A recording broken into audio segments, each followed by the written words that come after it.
Those are the strictest rules in my.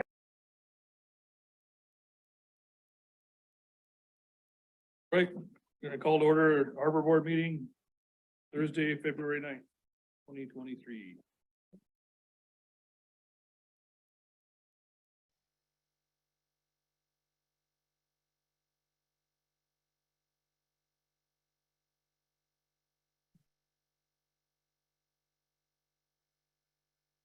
Say about the previous minutes. Make a motion, we approve the last meeting on February 2nd, 2022. Second. All right. All in favor? Aye. Aye.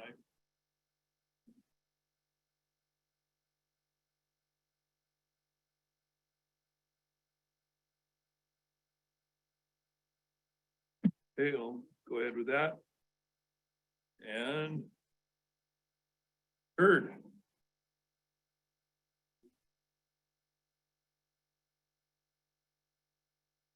Yeah.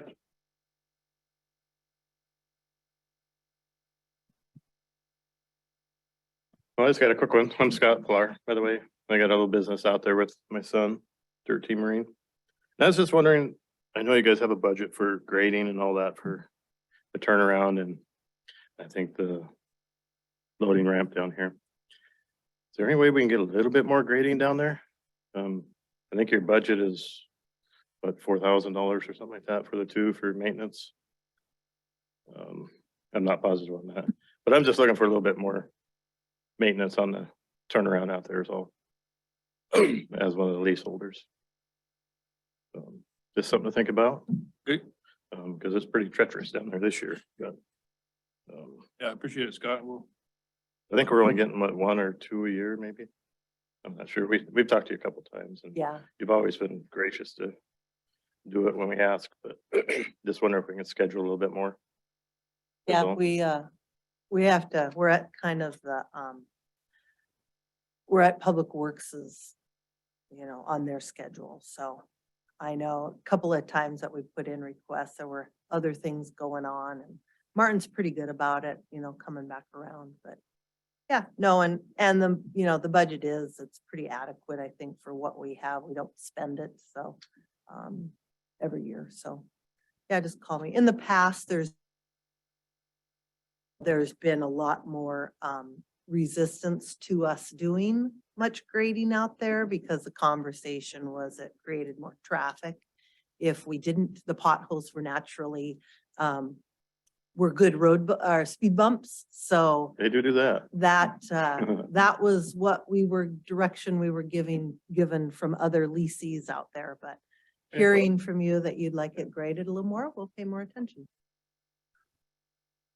Okay. Okay, that's all I have. Thanks for your time.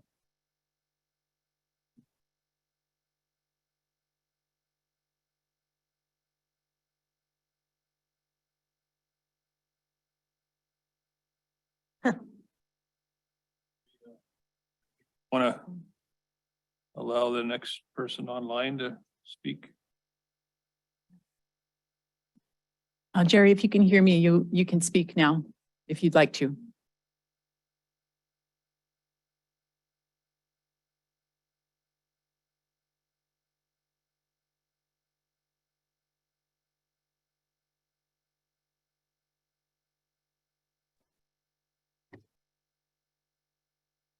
Go ahead if you're online.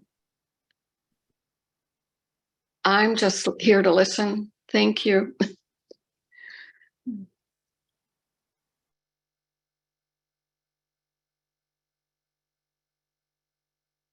Right. Oh, you want to do your report? Oh, sure. Is that me already? I just got a text from Don Spiegelmeyer, who's on his way. He forgot.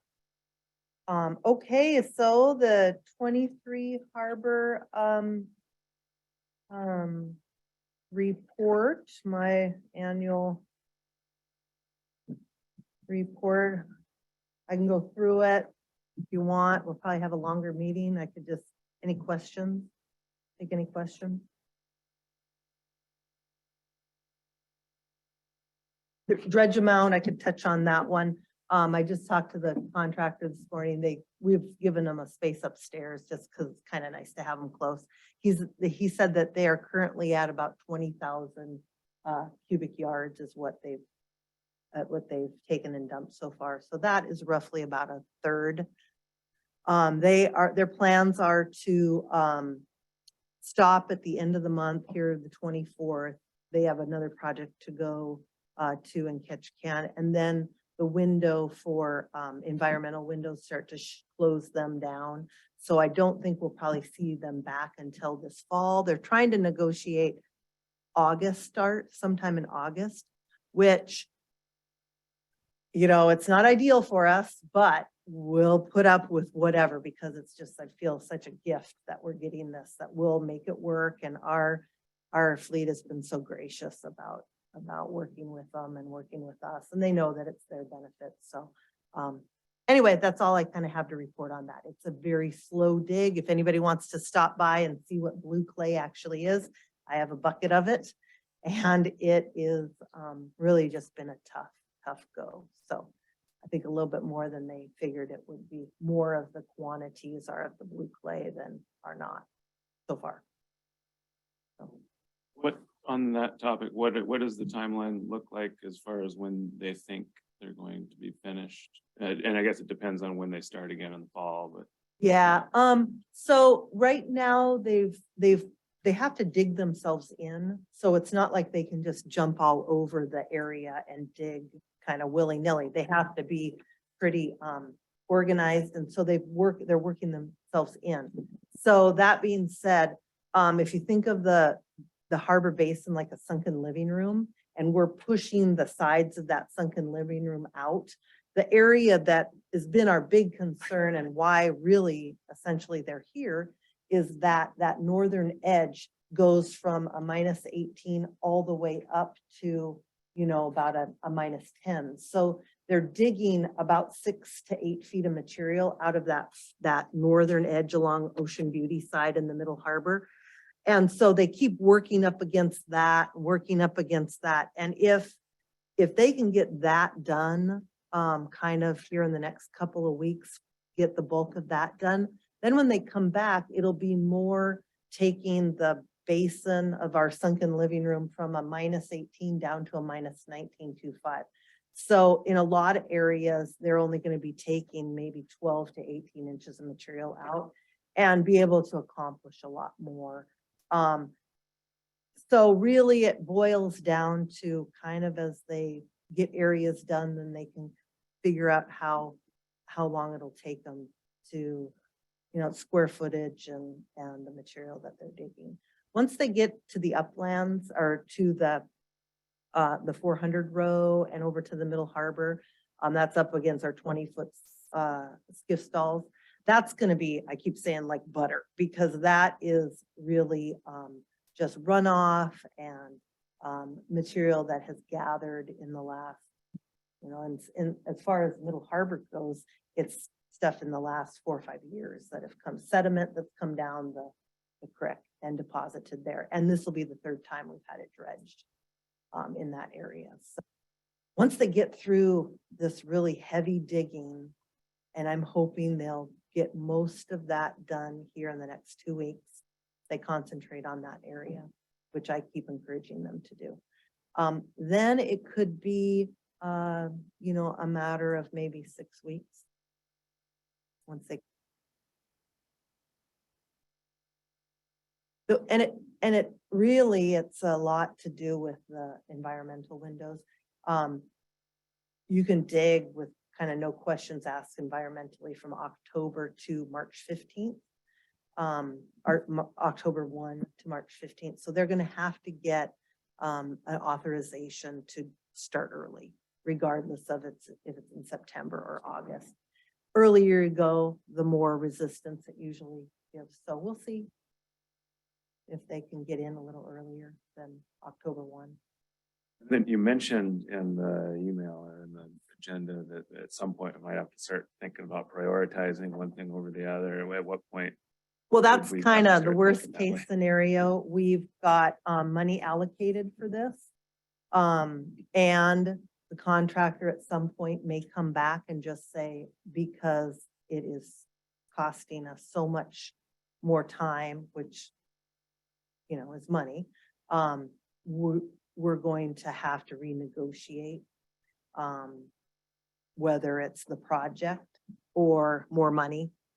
And that being said, you know, the federal government, they have a pretty strict protocol when it comes to that. And that's why I'm glad they're the administrators for this versus us.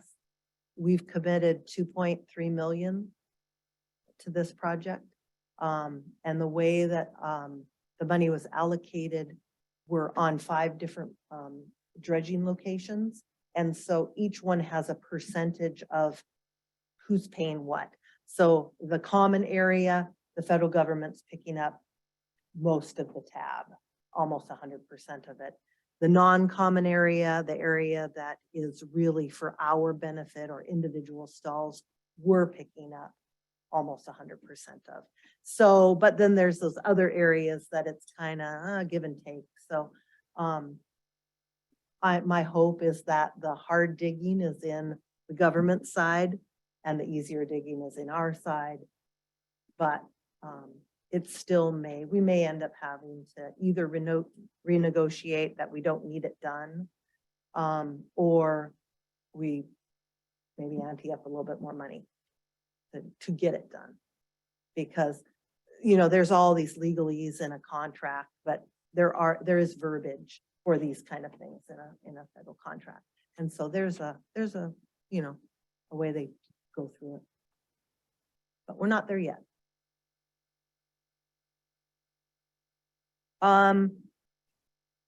The Petro trade upgrade, we're still just moving along slowly on that. We're at whatever, year number 8 or 9. Currently, the environmental agency is looking for the oil water separator that's somewhere in that location. They believe it is, but nobody can find it, to see if they need to test it to see what the runoff has been. But I don't think it's been checked because nobody can find it. So anyway, right now it's our lawyer talking to Petro's lawyer. It's there. We really don't have anybody on the ground here advocating for it. So I feel like it's just us continually asking questions quarterly. Where are we at? Oh yeah, that's right. You know, kind of a thing. And so we don't want to push it. The staff doesn't want to push it too hard because we really want the EPA to sign off on that site before we assembly. We're out there. Scow Bay, we had U.S. Army Corps of Engineers staff come through last week or 2 weeks ago to check the project, the existing project. They also brought along their supervisor who is in charge of building budgets. And he came to investigate the Scow Bay project to see if it is something he should put in his budget or in the Alaska region's budget for a feasibility study. And it looked good. And he came away, I think, with pretty favorable intention to put a feasibility study or propose a feasibility study for next year's budget. So that was good. Something he liked to see was that, of course, there's a needs list. They also like to see that there aren't real estate issues. The borough owns that property out there. In other places in the country, they've run up against those issues and had to stop projects because nobody clearly, or the party that was doing the project didn't own the property. But we own all of that out there, the borough does. And then another thing that he liked to see was that the materials that we would dredge are definitely usable as fill. So it would be a cost benefit to the project to not have to transport them elsewhere, either up the hill somewhere or take it out in deep water. So those had things that have going for it. And so that was nice to hear. And we hope that we will get the ball rolling on that side of things. He did ask us this last week for an updated letter, which the mayor signed at the last assembly meeting, and I got that to him today. And so the request is in, formal request is in, and now we'll just have to stand back and wait. Anyway, it's amazing how slow and fast I mean, the request has been in for about 7 years, and here we are. It happened last Tuesday, so that was kind of exciting. And then just at the bottom of my list, one thing I added here under the raw fish tax, just for you to know, it came in substantially higher. And that had to do, I kind of had an idea that it was going to be like this, but they redefined the schedule of payout. And so we bumped up and we benefited from that, as well as we probably benefited from Wrangell being shut down. So I did include just in your handout, a loose handout there of kind of the last 20 years of the raw fish tax history. And just so that you know, last year was a pretty nice chunk. And of course, remember, we don't live off of that. We squirrel that away for projects. I checked with Jody after we got done paying out the PORS amount. We have 3.2 million in our enterprise fund for future projects. Most of that is coming through raw fish tax, but we do live within our means. We don't go over our income that we bring in on an annual basis as well. So it's all good news. And then just on the last thing, added projects to the capital outlays that you have in your draft budget, just to kind of explain those. The drive down approach, paving, that has been a real, a lot of interest to people. It's a constant battle to keep ahead of the potholes out there at the turnaround. So I talked to, I've done gotten a couple of estimates. Once I went to Jesse West, he was thinking, if they really did you put out and did panels, concrete panels, we'd be looking at about $1 million to get from the beach or from the highway to the top of the ramp. But then I talked to Sig, who is in the process of buying Concrete Connection. He thinks we could do something more like what was done on Main Street with fabric. And so the number was reduced a lot, he thought. So I put 500,000 in just to have that in there as a placeholder. Shed roof on the North Harbor dock adjacent to the office, that office, the dock that's just on the north side of the office between us and Trident, that was built out of materials that we had saved over the years, and Alan Murph designed it. It's hell for stout. We shouldn't have any problem putting a shed roof, but as you know, the longer this Petro thing languishes, we need to have covered storage and covered workspace. So I'm proposing that, putting that in as one of our projects. Finger float replacement in the South Harbor. They're on Sea Float. There are 4 finger floats that were originally the 1972 Biddle Harbor fingers that were on the south side of where we're dredging now. That's why we have to dredge, because when they put the original South Harbor Basin in, those fingers were there on the outer float there. And so they couldn't get in there. So now those are removed. They've been in the Middle Harbor for 40 years, but they are 50 some years old, and they are failing. They have failed. But again, I've put a lot of projects on the back burner until we knew how much this dredge would cost. And now that we know that we've committed, what we hope is our share of the money, and we have some money that we can do some of these other projects with. So that, and I hope to spend, a couple $100,000 on replacing those finger floats. We're looking at replacing an ATV with a plow. That's just a 2011 model that we've just about worn out. If you think of, we have about 3 miles of float that thing goes back and forth multiple. as well as we use it for other things in the summertime for maintenance.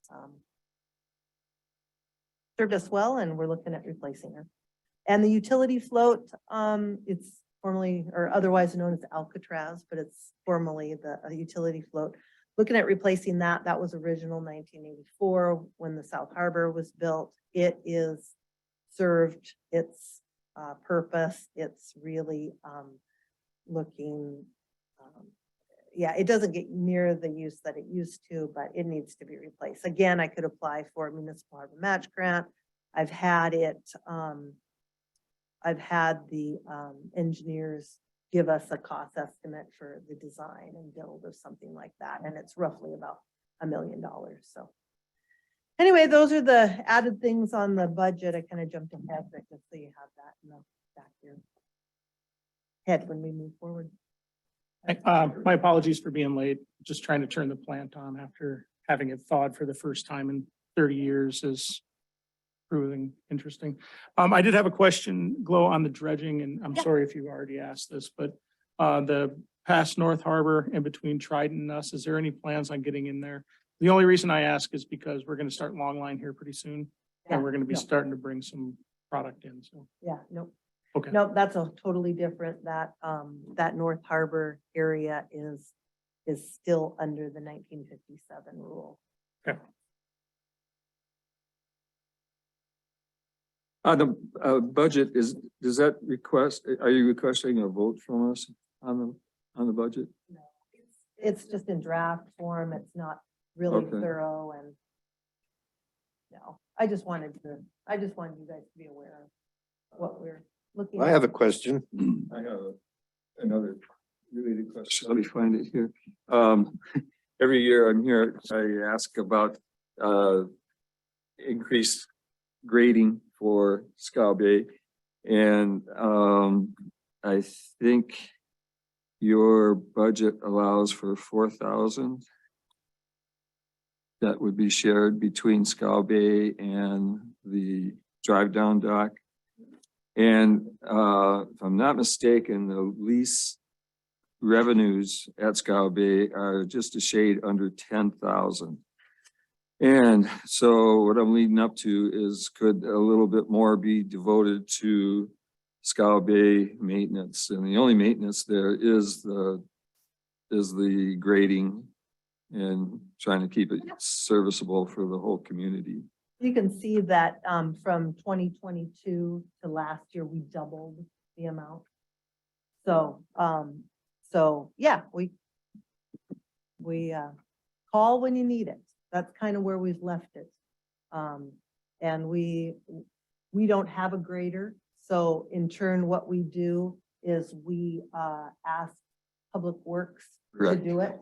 And I am not their boss, so I have to get on a list and they come when they can. So- Excuse me. and as a leasee, you could do that as well. You could get on there and put in a request for, just like anybody that has has a street in front of them, you can get on and put in a question. What are their charges to you? We have to share, we are charged for the material. We're charged for the equipment and we're charged for the operator. You have any recollection of what that is? It's in the past years, it's just been once per year. Yeah, it's roughly, it's about $400 a time. How many? About $400 is what they charge us Okay. every time you have to do it. Forgive me, but I'm looking for the column here for that maintenance. And isn't it at 4,000? Okay. Couldn't more grading be accommodated in that money? Yeah, I could ask them every day and they'll do it when they can.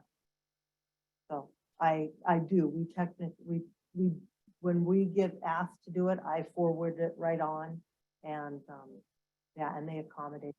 Probably we're out there 4 times last year. Okay. I think it was less, but anyway, it's not a money issue. It's mostly availability. And you don't mind if us leaseholders complain directly to them? Yeah, yeah, and you can, they have an online thing. But yeah, Thank you. Sounds like we don't need to like allocate more money for it. It's just a matter of. Like if it's $400 a whack, three's about all you could do out there. You gotta share that 4,000 with, drive down, which gets way more usage. So it's, I wouldn't say more than 1,200 sounds like you could do it in this budget.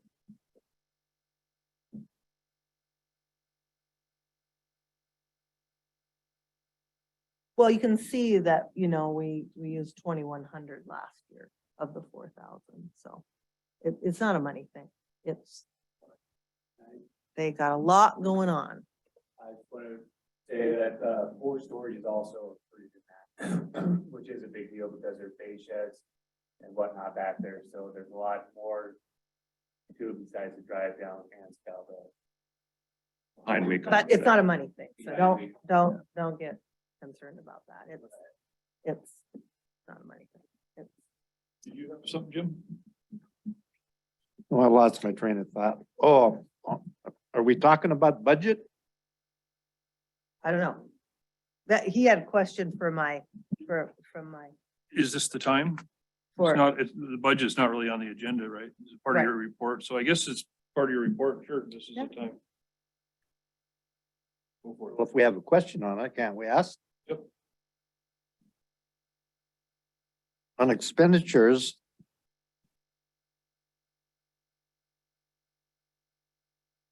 Oh, I see. Kind of had a question of how come it went up so much this year from last year for, on payroll?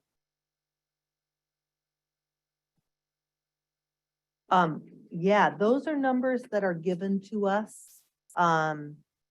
We added a employee last year, so that's a jump. And, those are numbers that are given to us backed out of, after they negotiate insurance and they have, and negotiate the unions and all of that kind of stuff. So with the staff we have, that's the cost. Seems that we like a get. pretty big jump if you just added one more person. There must be something more. Yeah, I don't know. Do you remember what What insurance has gone up? health insurance went up like 15, crazy numbers. Yeah, if you look at the benefits, they're up from 227 up to 312. Yeah, but just look at the regular pay. Nobody's getting a raise. That's what you're worried about. Well, there That's, must be a reason why it jumped up there is. over $40,000. Yeah, cost of one, we had added an employee and the cost of having employees went up considerably like it does annually. Seems like. Okay, you answered my question. Still have a budget question?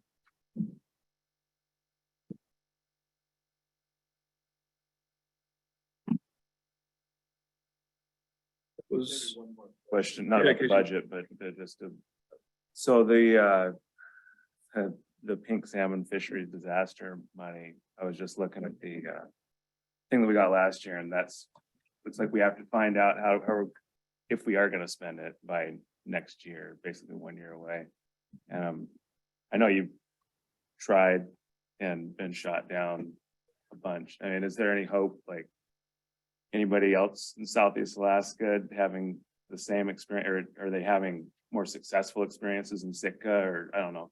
Apparently, I was talking to Jody about this, so we were allocated $102,000.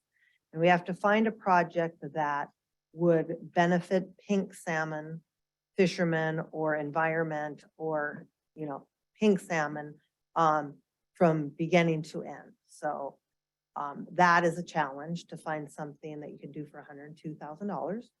And then once we do wrap our head around finding something, then we have to go through a fairly rigorous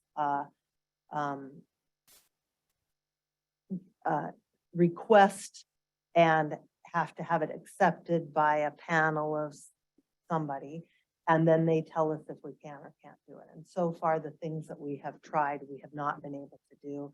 We opened it up to the entire borough, and Carl tried to use it for an electrical upgrade that wasn't allowed. The Baylor tried to use it. That was the things they suggested and went through. And we have to actually formally do the request and submit it and wait for. And so far, everything. Apparently, this is been a common thing elsewhere. So there's quite a bit of money that's been given back apparently, or so far has not been used. And so she says that the next round, the next funding program, because there's many different, that is supposedly going to be much less rigorous, and they're pretty much just going to give the money to the municipality and say, go spend it. Because this has been a real hardship for most. If you're closer to the issue, maybe up in Prince William Sound, you got considerably more money. So you were able to go do a big, multi-million-dollar project. Whereas $102,000, there's everything, like I tried to use it as a funding source for building a new Alcatraz. Nope, couldn't do that. Couldn't use it against as match money for anything. So you couldn't, so it really was it's hard. Everybody's been involved. The city managers talked to them. Jody's have talked repeatedly. Most of our department heads have talked to them. So I kind of think we'll be giving that money back, or we won't ever take it. So we will just deny it. Bad. 'Cause there's- Have you heard of any successful? Well, they gave us a project, list of things, Around Southeast though? Like, has No, it's anybody- Southeast, no, Yeah. all of them were.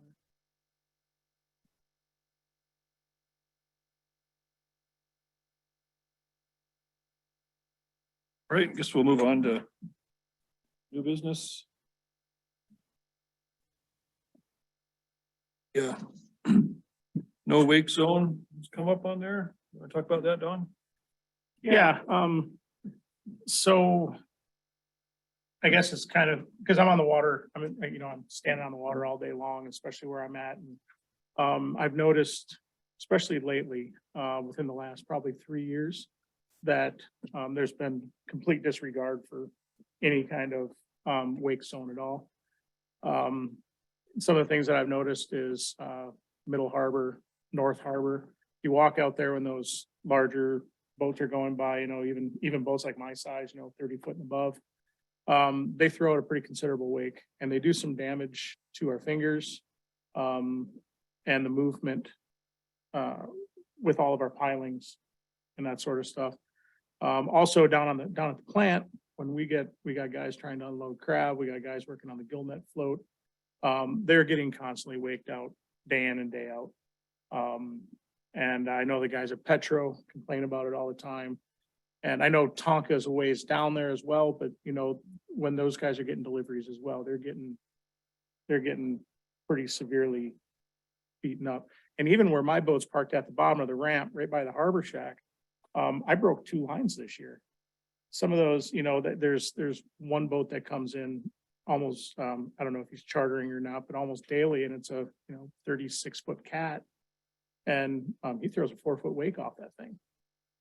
And it's my boat moves all over the place. I know you're in the same area I'm at. And yeah, you are too, Scott. I mean, we move all over the place. I just wonder if we can ask local enforcement to maybe just remind folks. And I don't want everybody to go get a ticket or anything like that. I just want people to respect, because that's a lot of money down in the harbor there. And if somebody's boat gets damaged, ultimately you own your wake. That's common knowledge from every coastal town in the United States, is you own your wake. I just thought I'd bring it up to the board, and it's just something that I would like to discuss further. And I know Glow, you got a lot of history with this, but Oh, yeah. Yeah, I would be open to any ideas you have. It is it's an issue. We annually go and put out, I put it in your stuff, an alert. We've contacted all the different, waterfront businesses and they put their names on this. I sent out in every single customer, packet, at one time. Usually we do it in April, May, before the Salmon Derby. This request along with a map on what we're talking about. And barring that, enforcement, it's great on paper, in theory, but I don't have anybody on staff that can enforce.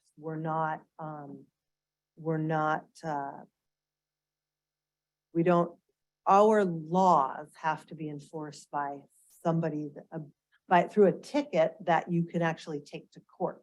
So how I do the parking meters, our metering down there. Okay, you're coming to the Court of Glow, and after 6 tickets, you blow me off, you're getting a boot, and you gotta come see me and and I'll lecture you, and then we'll take your boot off. And I just can't figure out how to do something like that with wakes. We have so much issue with boats from, the charters. So many people that are coming in for a week or a day or whatever, got those issues. Well, I go to the people that own the charter operations and say, give this to every single person that they have no clue. They're just steering along and they have no idea what's going on. And for us to catch people, you know how a wake works. It's sometimes, a quarter of a mile before it finally gets into like, what the heck happened? And geez, they're all the way down past the ferry terminal at this point, and you're running, to try and catch up to people. Nobody is on channel 16 anymore. They're all on a cell phone, so you can't even yell at them. We jump in our harbor security skiff and go, yeah, it's just, so I've talked to the chief of police about this. He, just looking at our codes so we could at least enforce what we have in the books. The only thing, because I hear this all the time, it's not about how fast you're going, it's about the wake you're throwing. So some boats going 5 miles an hour throw a huge wake, right? You think of Especially if you're going against the current. exactly, you think of a big seine boat, well, heck, or if you were say, let's say 1800, if you're going to run your engine, it's just, where do you even start to have something that is across the board, other than, your wake, you're responsible for your wake. And so a lot of times I hear about it the day after, or, 20 minutes after, and it's kind of too late. I'm trying not to make excuses, but we live where our shoreline is against a main thoroughfare. So a lot of this are tugboats going by, or the Coast Guard, or people transiting from, one end of Wrangell Narrows to the other end of Wrangell Narrows, and they never stop here. And I have zero control. Those people that we try to, and I again ask people, if you see something coming down the pike and there's something I'm pretty good at, grabbing people by the scruff of their neck and, making it hurt. That being said, our fine is $50. We do have no wake signs up. We've got no wake up Yeah, signs, but and that- like I said, we do There's signs up, but there's nothing like this up. I drop it off at the Petro every year. I send it to I don't know who's checking your mail, but I send it in your usually in about April, I send it to you. Put something like this up with the map on on all the ramp. I mean, we do in April. Sure. People don't read. I mean, we do that. We do all of this. I've never seen. You haven't seen that? Yeah, well, it's posted and it, I mean, So I've lived, I've I- lived in Catch, Cordova, Sitka, lived around Seward. And, I mean, it's almost like we have to do a culture change because, if you transit the Tongass Narrows, I mean, from the time that you get past, I don't remember the name of the island, to get past the Coast Guard base. I mean, it seems like everybody kind of follows the rules there. I mean, you don't see anybody blasting through there. And then through the thoroughfare and Sitka is the same way. And I don't have the answer. I just, and I know that when I was stationed in Sitka, that we did do some harbor patrols and we could always ask the Coast Guard if they would.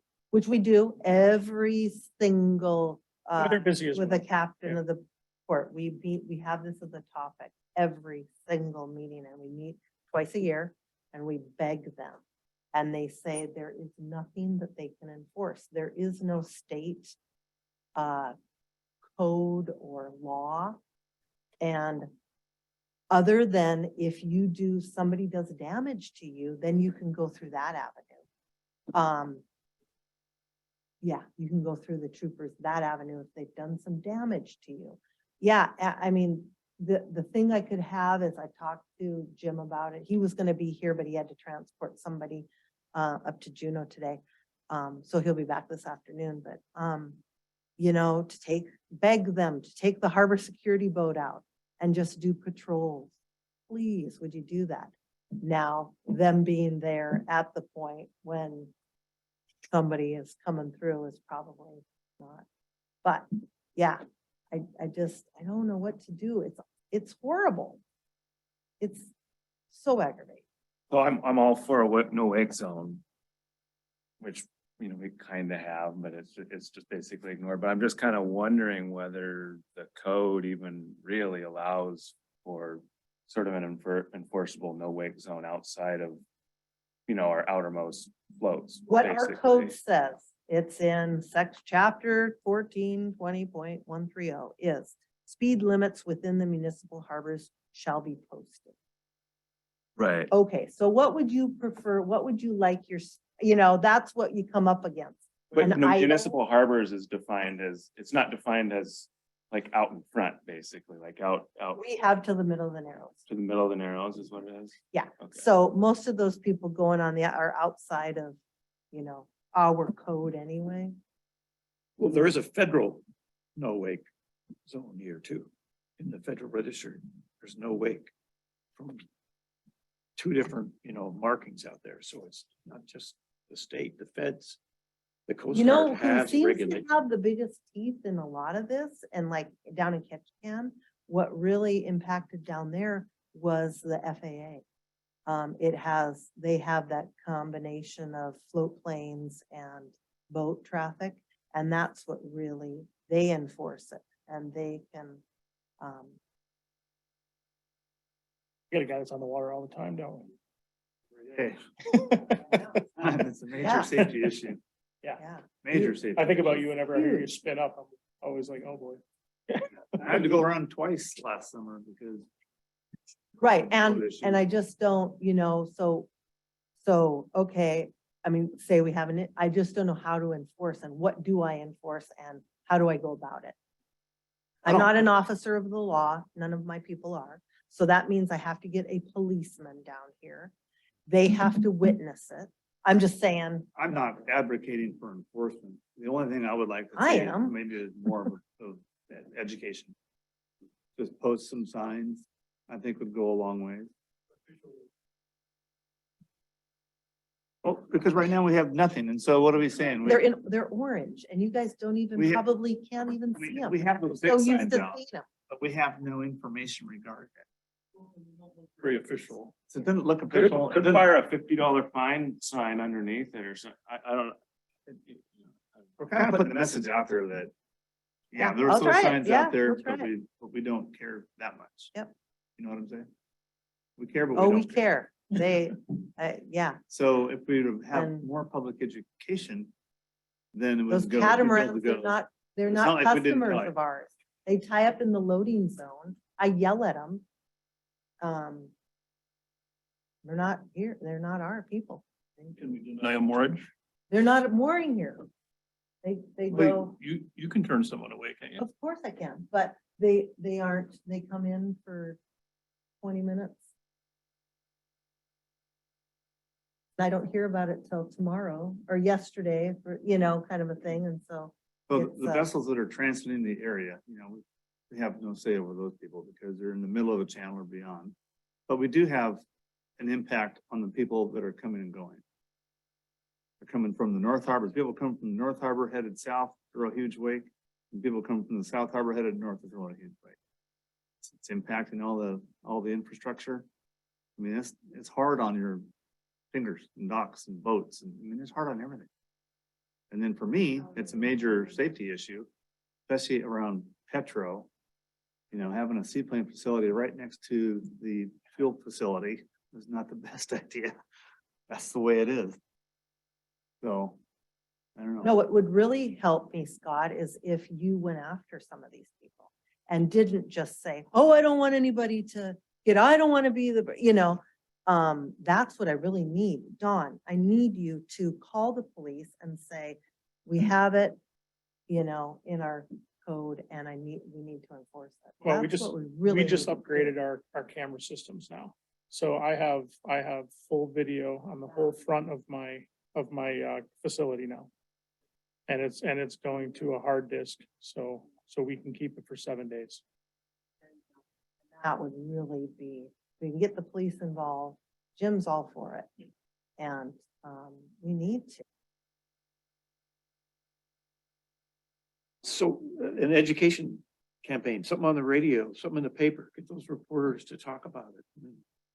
And explain what the damage is so people know. Yeah, this came about through, annually we put this out and apparently you guys don't look at your, you get it every year, so. And we posted it, we posted on the ramp. And in my experience too, is when you leave the harbor, I always tried to go clear to the other side and then run. Sure. And it seems like there's less of an impact. That may be another Yes. education thing to, instead of buzzing right by in the front of you guys, you move over, get to the other side. No, and I thought, well, maybe we'll just hand it out with everybody's launch permit this year. We'll give it to you when you buy a launch permit. I mean, should I have everybody sign it? About a sticker. Yeah, good idea. Yeah. Yeah.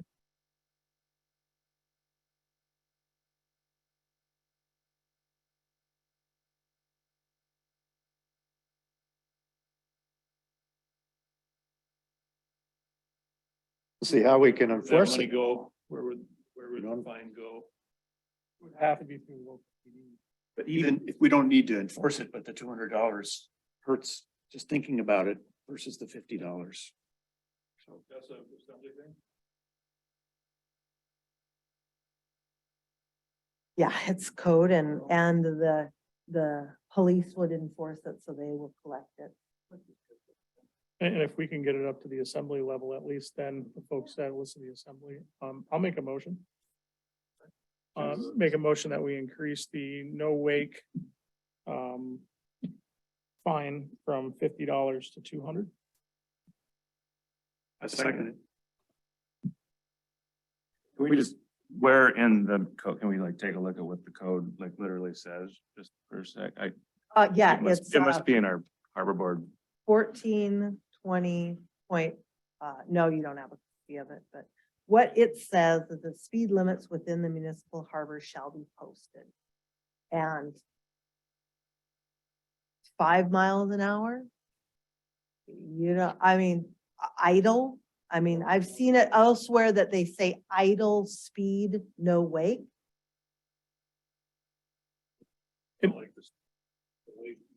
Wake thing, because displacement. Yeah, so the code is full of you know, your responsibility for your action. If you do something to You're married, somebody you know else, what your whether wake it's is. damaging to somebody else, then it's your, it's on you.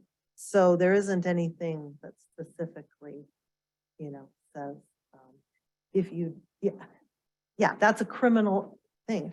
If you do damage to somebody else, that's a criminal activity. And you should be charged with whatever through the, So I'm not, all it says is speed limit shall be posted, but then it must say something under that. It must say something like. the movement of vessels within the moorage areas shall be for the purposes of mooring and entering and leaving only. Speed limits within the municipal harbor shall be posted. Maneuvering in a safe and orderly manner. It's, you know, it's those kind of legal statements.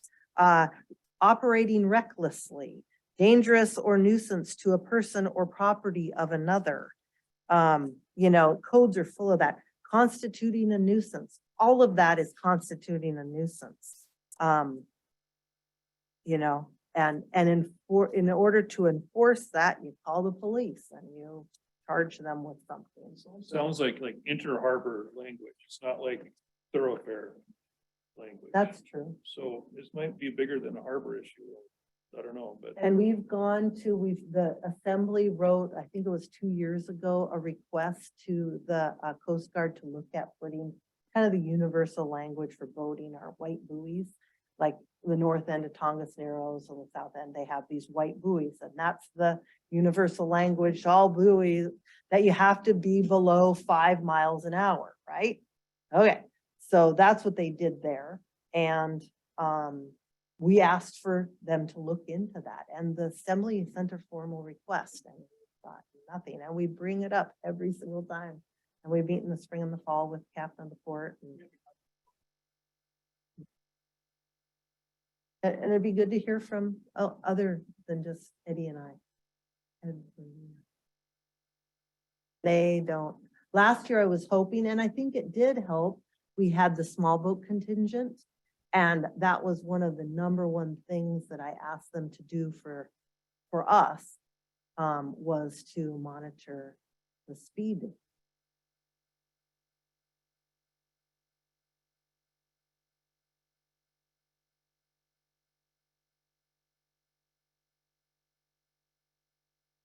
I'm with Bob. I think if possible, if there's money around to upgrade the signs, the Yeah. no wake signs. And to put that there's a fine and, you know, yeah, like when I see like a hand painted sign, somebody I think, who are you to tell me there's no wake? I mean, it just doesn't seem like this is a municipality. Everyone wants no wake in front of their house, but who are you to tell me, you know? And maybe have the ordinance listed or something, that this chapter and section and all that, so. Like a DOT looking sign, you know, Yeah, like so- one of the, like ones on the street, big and a red one and, you know, with the correct font. There's a motion on the floor. Anyone want to speak about it anymore? So what exactly is the motion? It's like, I'm not exactly. Increase in no wake from 50 to 200. Raise the, Increase the fine for whatever it is. It's more now. do we want to like amend it to say something more than that? To say something about. That seems like that'd be really good, but we're not really equipped to do that Right. here today with it not having it in front of us. Plus, we're just an advisory board, but we could work on it again in another year or whenever we get together. Well, I mean, you could work on it right now. Is there some language but you this- want me to this- put in here? I felt that like is this would be a important? little kick in the rear, to get it on the radar. Whatever it is, $50 isn't gonna cut it, whatever we come up with. $50 isn't much anymore. It's not enough to scare someone from something that never gets enforced anymore. put that on the signs. Yeah. Put them on the new signs.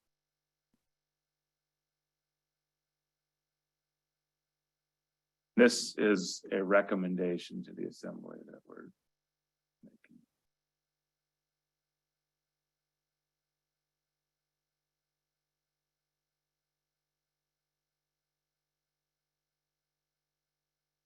We have a second?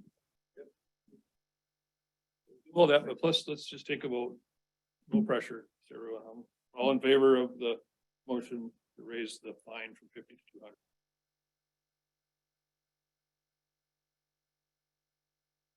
I don't think that's the answer. I mean,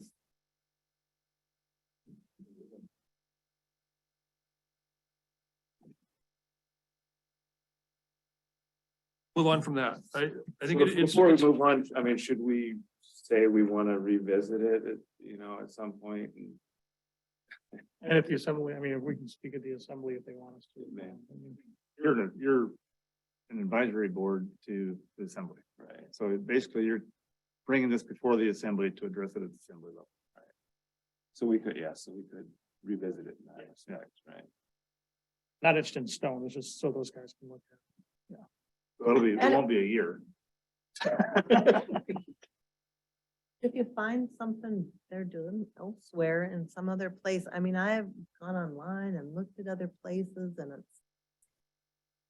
a lot of it is, not multi classes of boats. It's very specific. So the speed thing works. And they say keeping it under 30 miles an hour, those, I mean, what? No.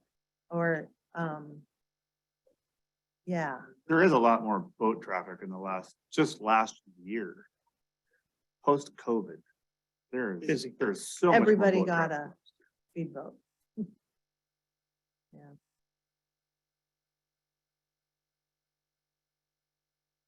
It's here for liveaboard customers. Yeah. Go ahead, Chloe. Well, we're just trying to be a little forward thinking. Currently, we have no limitations on the amount of liveaboards in our harbors. And I'm proposing to the assembly that we move forward with 10% cap on liveaboard category in our harbor. I provided you a kind of a layout on, per stall length. Instead of just saying 10% overall, I'd like to cut it down in categories, just so, because we have, as you can see, a lot more small stalls that don't have, liveaboards wouldn't be living on an 18-footer. We do have a couple, but for the most part, they're living on the bigger stalls. And I guess we're concerned about the displacement of the fishing fleet. We're just concerned a little bit with of just what kind of the overall attitudes in the harbor, how the different user groups coexist, and that's kind of based on what it is. This last week I've had 4 calls, and 3 of those were 4 calls in the 50-foot class size stall to get on the waiting list, and 3 of them were for liveaboards. And so, as I do, I usually interview people kind of what are you doing? Where are you coming from? Why, why Petersburg? And for a lot of them, we're seeing probably post-COVID with the invention of Starlink now, a lot of people that are looking at working from home. And that has opened up a lot of people that are considering lifelong dreams of owning a sailboat, apparently, and coming to Southeast Alaska and able to work from their boat. And as you know, the earlier I passed out the raw fish tax comparison, and you can see for our harbor as well as our community. And so, I guess I feel like we should protect that group a little bit. We're seeing this all over Southeast Alaska. We're trying to do what we can to accommodate everybody by pursuing a new harbor. Those stalls, I feel like right now, again, of course, it's all conceptual right now, but will be larger stalls. They'll be the 50, 60, 75-foot class and larger.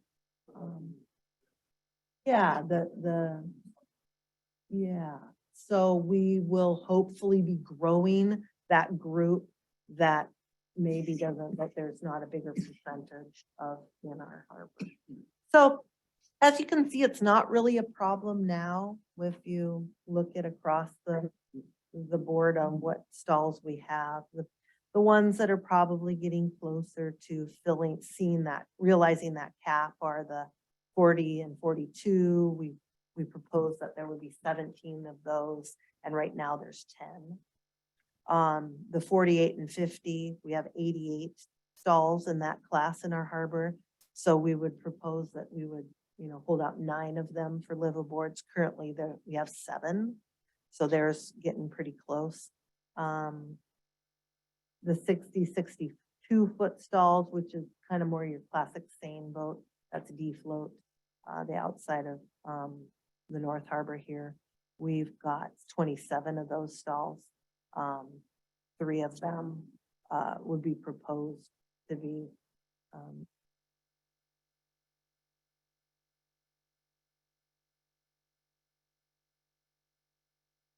that's kind of what I'm going after, just kind of forward thinking.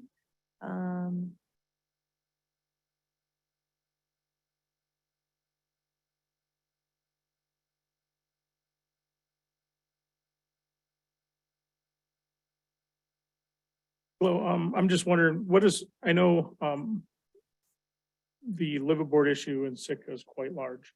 And, I just wonder, what does other municipalities do percentage wise? Do you have any idea when you talk to other harbor masters? Well, yeah, Sitka's really they've done it in a couple of interesting ways. They have harbors that just don't allow liveaboard. So they've kind of done it in a different way. And there's places, that's usually what happens, I think, for the most part, is they just say no liveaboards in these locations. And that works too, but in our case, that would be harder to, I suppose we could just start renegotiating people's stalls and putting all the commercial guys in one. And if we were, want to go that route.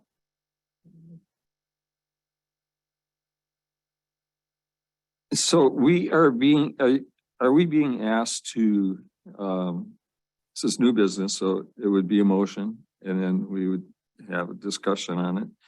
And then if we agreed, you would then go to the assembly. I'm going to the assembly whether you agree or not.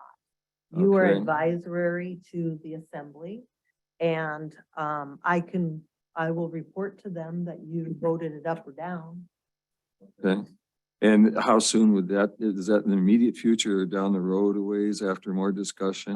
Probably this spring I'll be presenting it, and then maybe the assembly will say, we want to take more time to think about it, but at some point, we're seeing this trend. And so I would like to get there. I would like to have it as part of our code prior to us making the decision and then having to start kicking people out. If you notice, one thing we've done here in the wording, I went through the lawyer on this, is we are talking about a seasonal thing.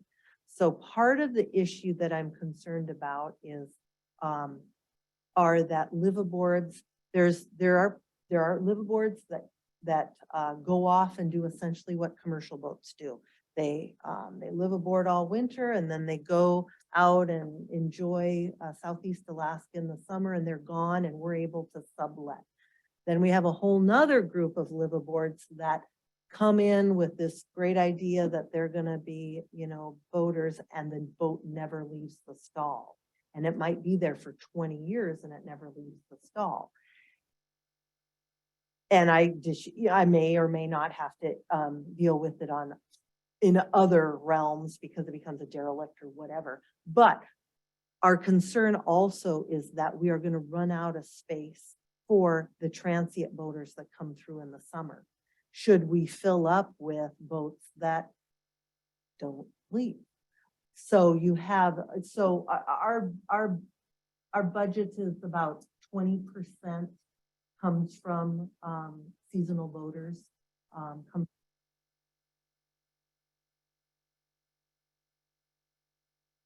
end of April and first part of October. And so that's another concern that I have. So we tried to term it, so it's not like non-commercial fishermen versus fishermen. It's not that, it's more based upon, we need spots in the summertime. So again, this would come into effect during the summer months. In the winter months, when we have open spots and I have availability, the rule wouldn't be in effect. So that too is a point that we tried to consider every aspect. Mr. Chair, may I just very briefly say, I'm trying to figure out what my responsibility is as an assembly member, or as a harbor board member here. And if I look up the marching orders to us on the borough website, and it says the purpose of the Harbors and Ports Advisory Board is to facilitate communication with the public regarding harbor facilities and services, as well as planning for the future. My concern with both B and C concerning the, I think they're both quite similar, is not enough time. I didn't even know this was an issue, and just 2-3 days ago when we got the agenda, then I found out there's an issue. And a few people I've talked to didn't know there's an issue as well. And as early as this morning, this isn't on the borough's agenda, on the borough's agenda for the harbor board. And so nobody knows about this. And so I think you really have good intentions here, and I think I agree with just about everything you said, but I need more time. And I think the general public needs to look at this harder before I would vote. I'd be very uncomfortable voting for this right now on this. Well, again, I'm just doing it because we have a harbor board meeting. I'm going to propose it to the assembly. It's up to them to come back to you if they want your,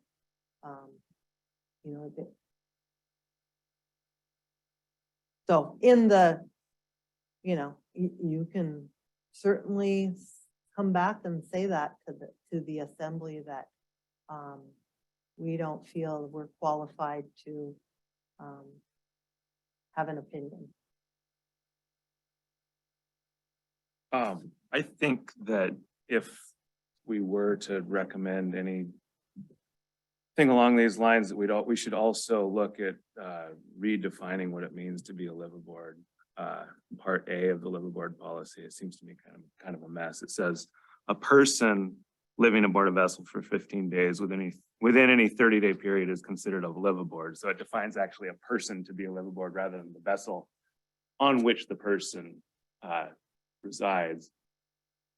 Now, if you did the quick fix and said, well, we want to talk about the vessel itself, then you end up actually qualifying every transient seiner that comes in during May through October as a liveaboard, because they're all living on board the vessel for 3 months or 2 months or whatever.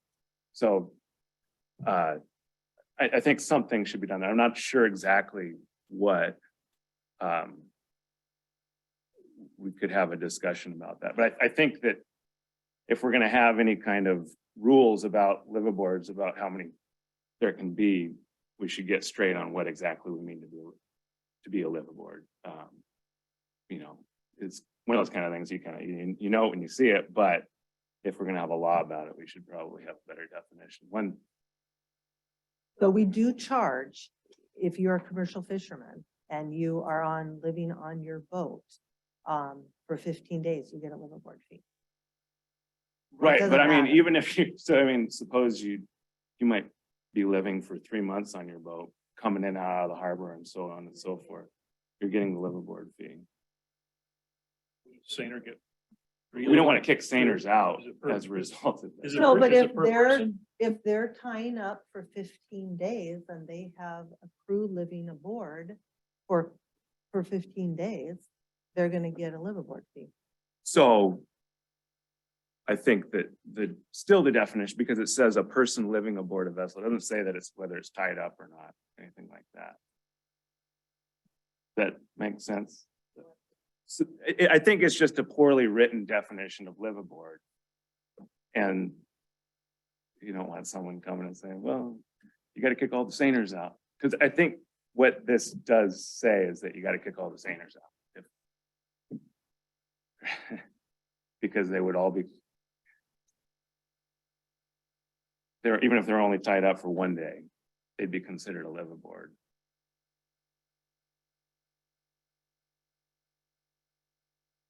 Let's answer, have a visitor question here for, well, your hands up and we'll get back to that. Go ahead. Hi, I'm Linda Kaiser on the Daniel G. And one question I have is, do the commercial fishing boats, are those included in the 10% cap on liveaboards? Yes, if they are here, May, June, July, and August. I don't know many commercial fishermen that are here during those particular months.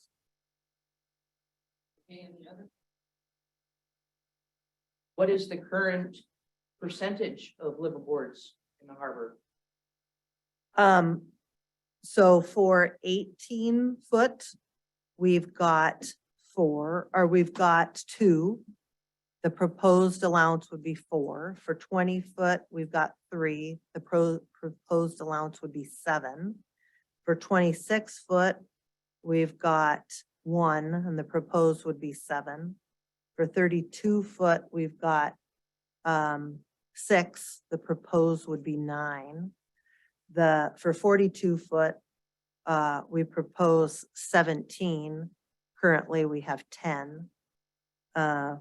48, 50 footers, proposed would be 9. And currently we have 7. For 60 footers, we would propose 3. We have 1. For 75 footers, we would propose 2. We have 1. And for 100 footers, we would propose 1, and we don't have any. So I it's, could make one last comment. I would just like. Board, my husband and I have pulled out 2 people who fell overboard in the middle of the night off of their boats. Liveaboards save lives. Thank you very much. Robin. Yeah, Robin Roberts. Well, it seems like when you describe the problem, essentially what you're looking for are you want boats that move around in the summertime and clear out. And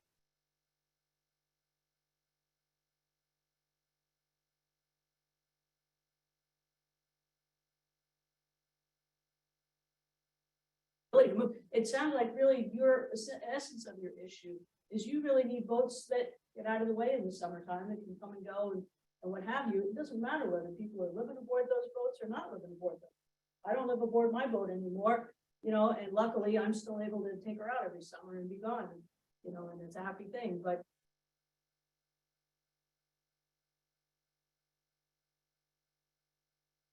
house, I'm not.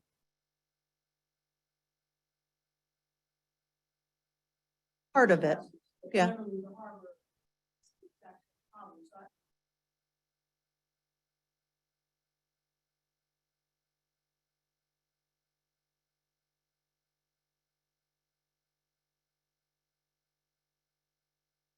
It's part of it. You know, there are other things, I would say, you know, I mean, you people are all lovely people and it's, you know, we love the diversity.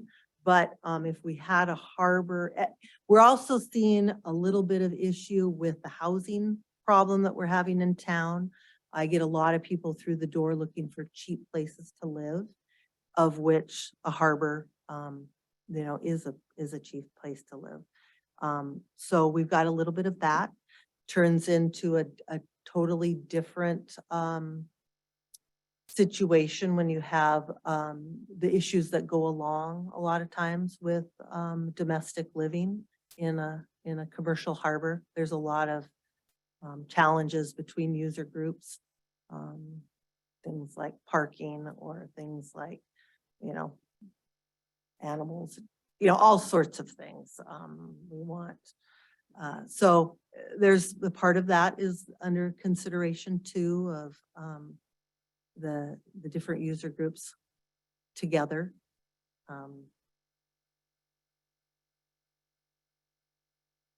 Very specific things I could get into. But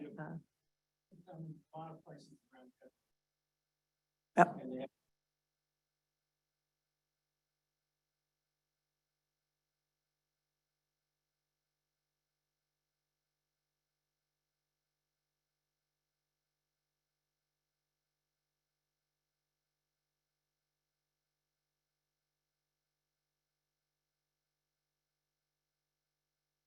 Can it move, but does it move? Because who cares if it can move and doesn't, it doesn't. Has to move under its own power. Yeah. But, so I think John raised a good point about public timing, a little more public notice, and Casey's got a good point about all that.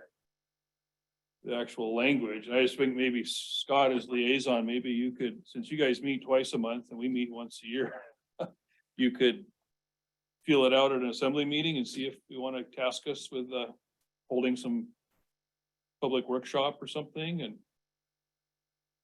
because we aren't really, I don't feel like we are quite ready to say we've heard from the public on this. And there's no hurry. It's a long-standing issue, so. Well, I agree.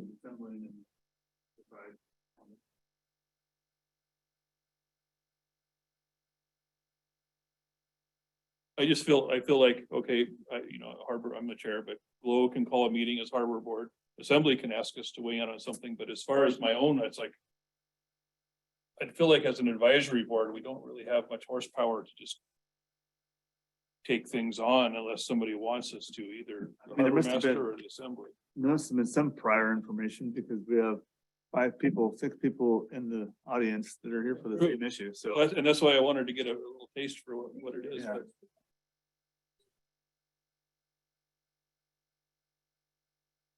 Oh, so otherwise you wouldn't have known. Exactly.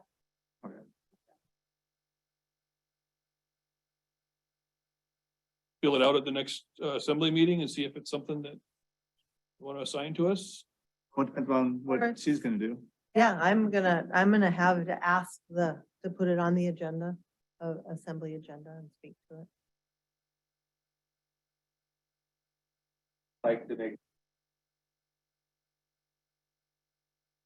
It's torn apart and condemn the.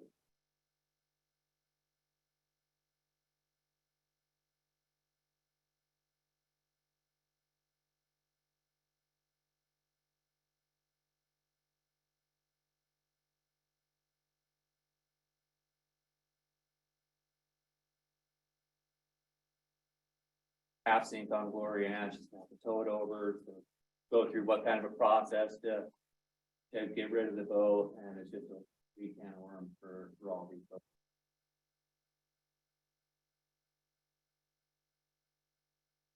Try to recoup some money out of it, somebody else buys it, and next thing you know, it's right back in the same position.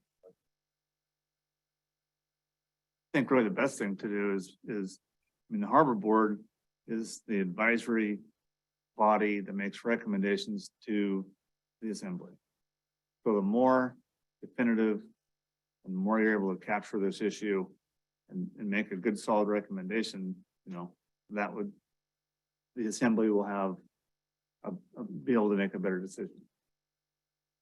So if you stop right here with my limited experience on the assembly, I mean, it'll take another year.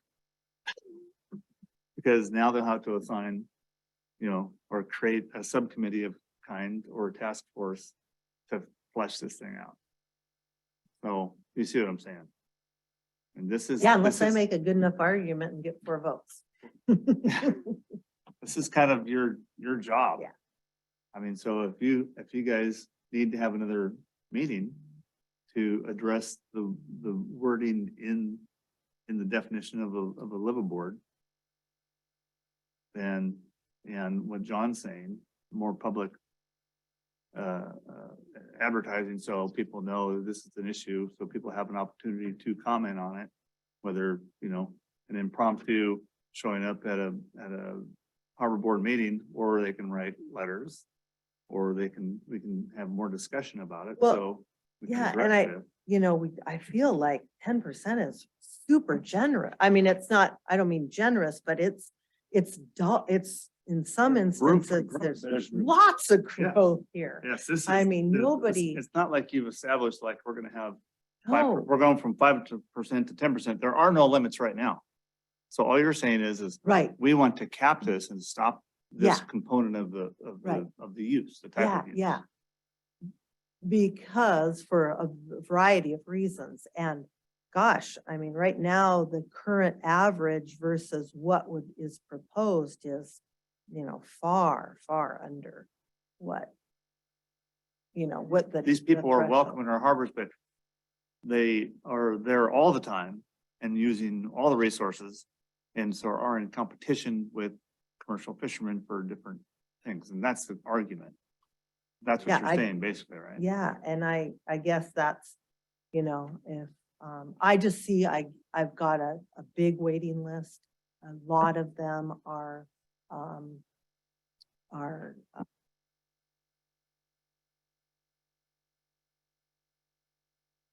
over and have these numbers come into, I mean, for the most part, I'd have to double or quadruple the amount that we currently have. So it's not like anybody's talking about kicking anybody out or anybody's talking about, you know, even, it's just limiting so that we can keep a little bit of really our bread and butter, with the home port.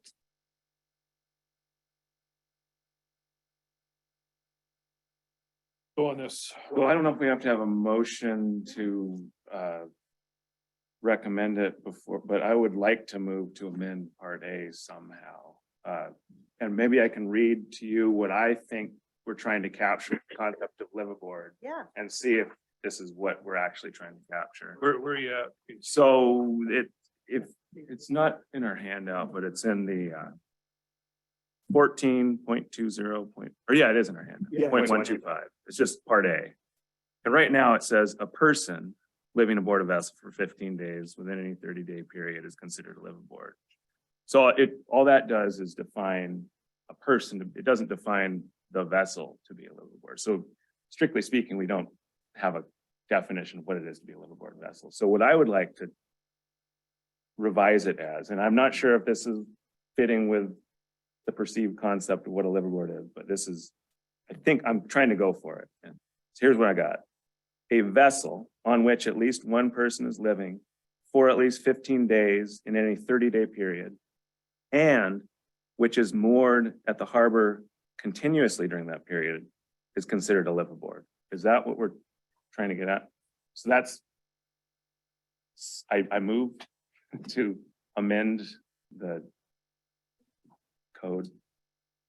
All of this has to go before the lawyer. She's the one that writes all this stuff up, so.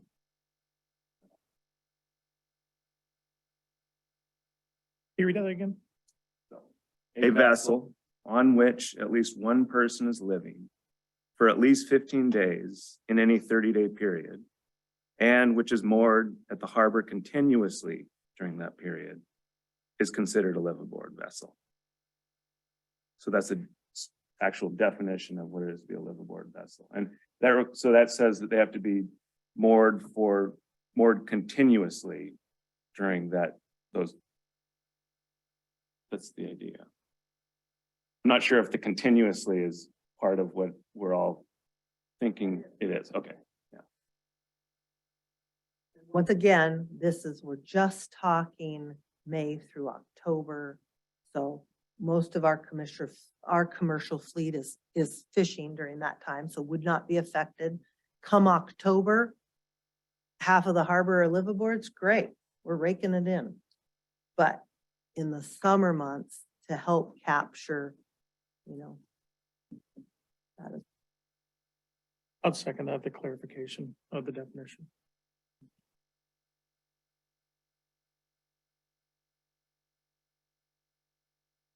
So I think that this is probably what was meant in there, but I want it to be clearer because, Yep. you know, And I'm If sure, it's- I'm sure the lawyer's gonna grab a hold of it and change it. a little Right. bit anyway, so. And this was adopted from state, this, you know, all of our borough code was adopted from the state's, code. When we took over ownership and.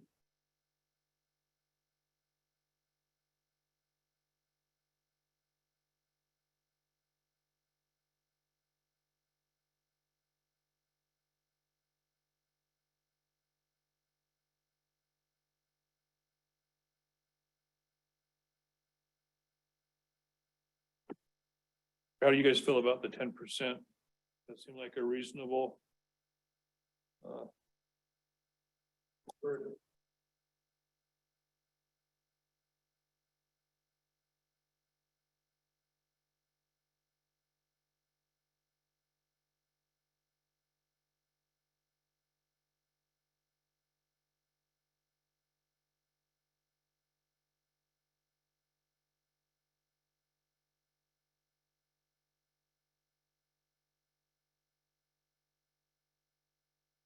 We go by month and oh boy, if you're charged a liveaboard fee and you shouldn't be charged a liveaboard fee, I hear about it.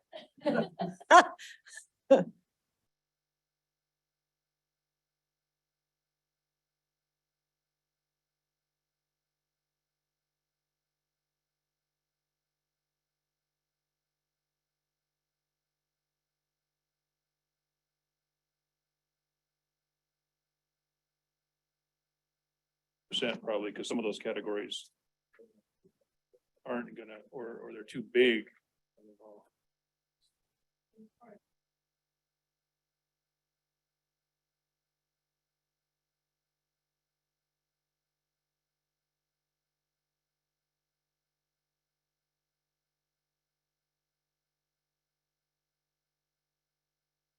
That's been met with fierce resistance at the assembly level.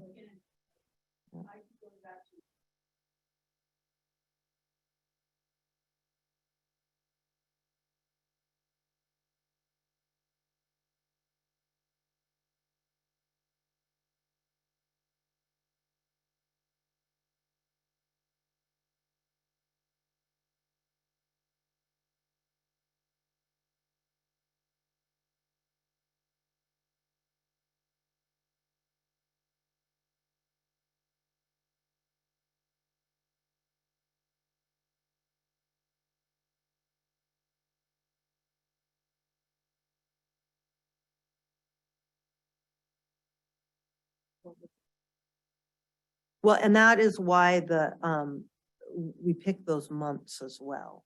You know, that lends itself to, you know, the boaters, the liveaboard that aren't going to be here in the summer months. You know, because you guys, this would never affect, ever, ever, because you're gone and you're, you know. Right. And so it would never, you know, it would never affect. It's the people that, it's what Jake's speaking to, and that would help curb that group of people that. We have lovely liveaboards that are, you know, their boat hasn't left the harbor in 30 years. And that's great too. But in the overall scheme of things, the revenue that we see from the commercial is, you know, at least double, if not more, than what we see from just a standard rate payer.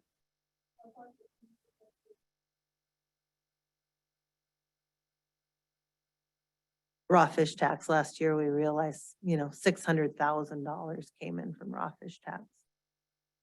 So.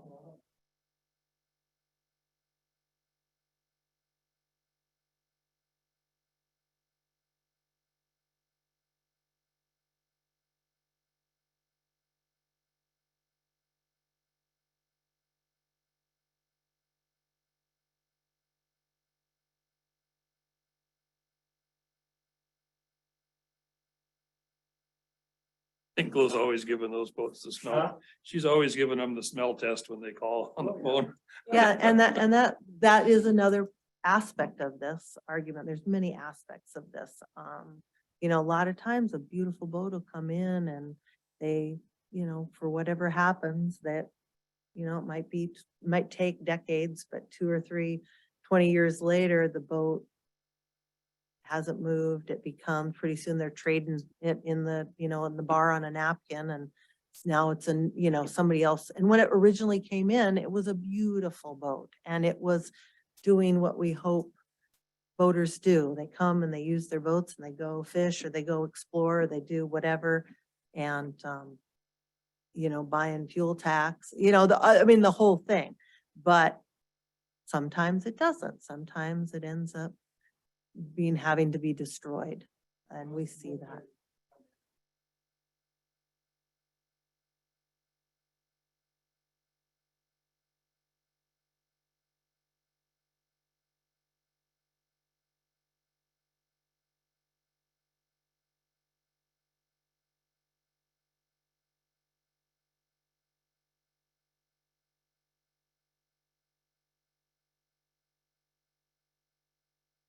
And that's what ours does. And if you want a permanent stall, you sign the contract.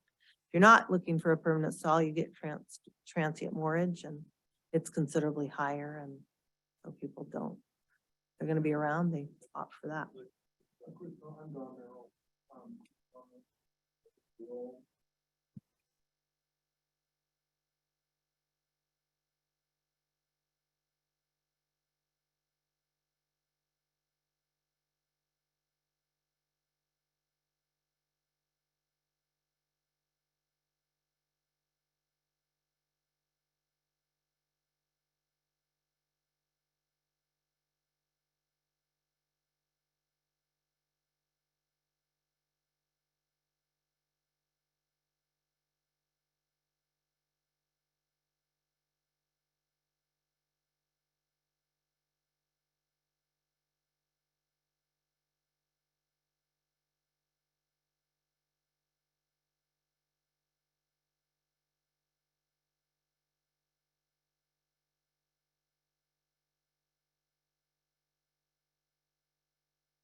Yes, but what we're trying to do is get ahead of there being an issue.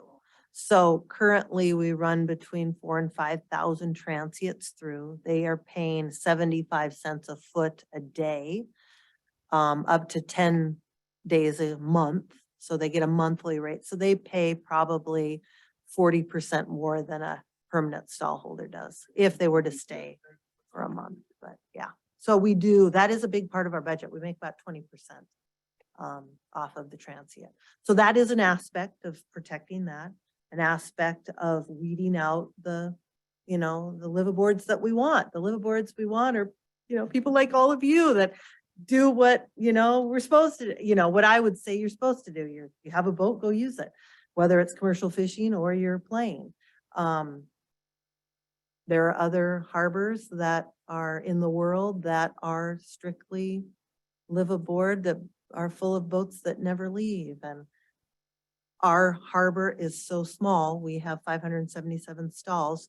We need to, as a harbor master, I believe that we need to protect that ability to use our harbors to the very best that we can, because to build a new harbor is going to be, we figure, between 65 and $90 million to get more space. And so I really have to be efficient with these harbors, and this is a way to do it. And again, this whole monthly thing, I think, really speaks to the fact that live aboard, like all of you, are welcomed, and we are setting aside a harbor to operate that way. I think we've all seen instances of what.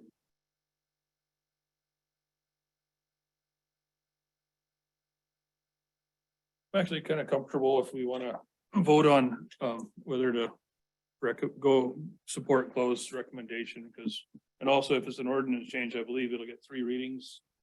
So there's 2 or 3 opportunities to speak at the assembly Change it. meeting. So I think it's within our function here to weigh in on this. So.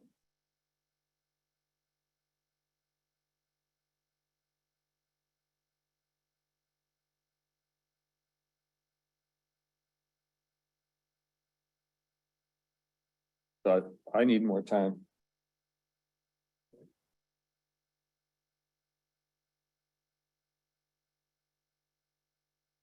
Time? Vote now. Well, now that I've had a little bit more clarification on what you mean and seeing as how we're not anywhere near the cap. And we all know, I mean, the folks that are on the transient vessels that are not like the boats that you were talking about are definitely the ones that we want coming through our harbor. 40% or the 40% fee that you're talking about with the boats that are transit, that are not getting their month long. Definitely a big boost to the harbor budget. I personally feel a little bit more comfortable with this bump. And I would feel okay to move it forward. Public notice, what type of public input would you be looking for? Like, more notice before the meeting or a extended, like a public hearing or something? Communications, whatever it would take. It could be something as simple as a small newsletter attached to your harbor board bill, or to your harbor bill. How many do you mail out every month? Well, we have, 1,100, 1,200 customers. Public service announcements, maybe a subcommittee, a meeting of some sort, where everybody has an opportunity to participate. And that takes time. This time of year, most of the population of harbor vessel owners are out of town. And so it's up to one's imagination how to communicate and solicit from vessel owners how they feel about this. And then poll and see what the majority of vessel owners would prefer. I will say that by the time Gloria Ann brings something to the assembly, it's been talked about in the harbor office for months and months and months. And so if you guys choose to move forward with this and advise, make a recommendation to the assembly to decide on this, that's probably the greatest thing you can do for public education, because now it's going to be in the newspaper, in the radio, and everybody will have plenty of opportunity to comment on it. I feel like with the fact that there's room. This is just a matter of principle of establishing a cap that's not going to affect really any of these people here.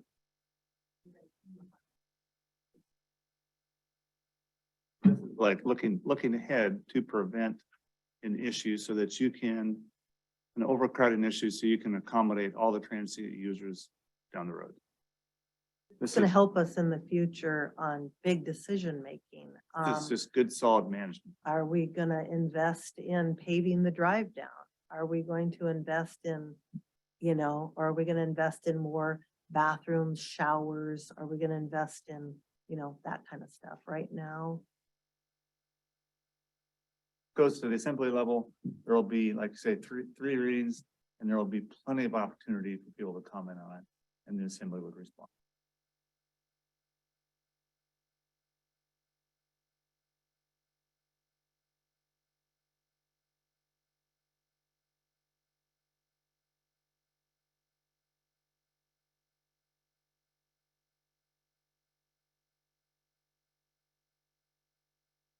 Comfortable with just taking a vote on it, we can register your objections there. If anyone wants to motion. So do we have to do the whole program, I see W, on the second one about the commercial use of the facilities, the B and B. Well, that's your agenda. It's on your agenda for the next thing. Well, I'm just wondering whether we should recommend the whole thing or do two separate recommendations. That would be the only reason why I wouldn't, I'm not comfortable with it. Yeah, well, moving maybe forward we with could just. recommendation. since Well, your it is- agenda C already goes with the next section. Right. It's just, I didn't want to make two copies of the same ordinance. We should just pass it on. It's an ordinance change, so it's gonna get 3 different readings. Public's gonna be tired of it by the time it actually passes, so. Why don't we just pass it on? All we're doing here is saving you from having another meeting when if I didn't bring it to you and I'd taken it to the assembly, the first thing they'd do is, well, how does the harbor board, what do they think? Okay, let's have a harbor board meeting. Okay, so maybe I put the cart before the horse. I mean, we're all elected representatives, but then we aren't really representative of the liveaboard group, and I don't know, what do you guys want to do? If someone makes a motion, we'll vote on it. I agree with Scott about F certainly, but we haven't really talked about W, and I'd like to hear what people have to say about W as well before really making any kind of recommendation to pass the whole thing, as it were. And I don't know if we want to like close our discussion of the liveaboard part before moving on to the vacation rental part or the float home part.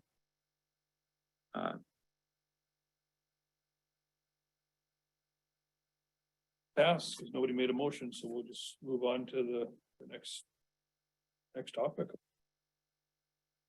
Normally, when you run through an agenda, you identify and you deal with the, B, and so you would vote it up and down or. So, not. okay, so. And then move on to C, which Right. then coordinates with W. So. You have your agenda in front of you, Yeah, right? so let's Okay. let's see, let's hear what a rec. I move to recommend the amendments contained in this ordinance to Part A of 14.20.125 and Part F of said part. We already did the A. You've already voted that. That's already moving forward.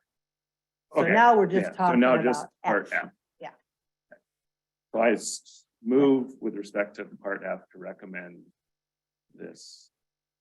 To take a vote, is that what you're talking about? To take a vote on F? Got a second? I'll second that. All right.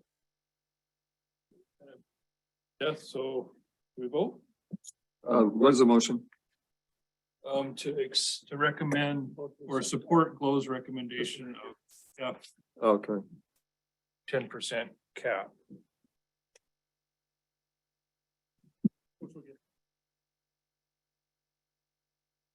Right, all in favor?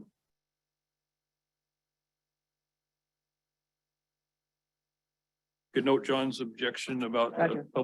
public timing and comment and stuff. Great. Okay, I think we're on to item C.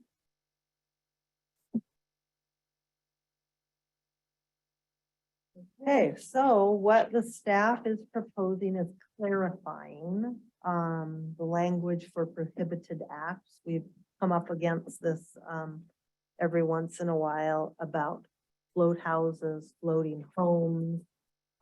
It is, the rest of the verbiage is tying or mooring pile drivers, scows, barges, boat houses, or other similar vessels of vessels over 150 feet in length to any float.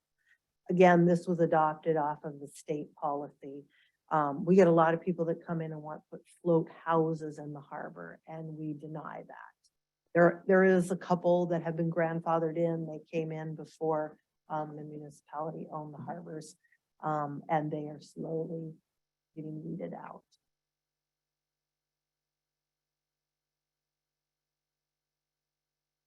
Don't work well within the present harbor system that we have. They usually are not, the size is a big thing, the constraints on available space there is, the electrical issues that are many times, come with floating homes when you're running all sorts of things and you only have 30 amps, it causes issues. Just that not having a, keel and a rudder and, tying a boat up, these are usually square boxes that come in with a roof that sheds rain and snow on their finger floats and their stall partners, all of those kind of things. So Plowum and I would like to just clear up the language in our code that says float houses are not allowed. So I can.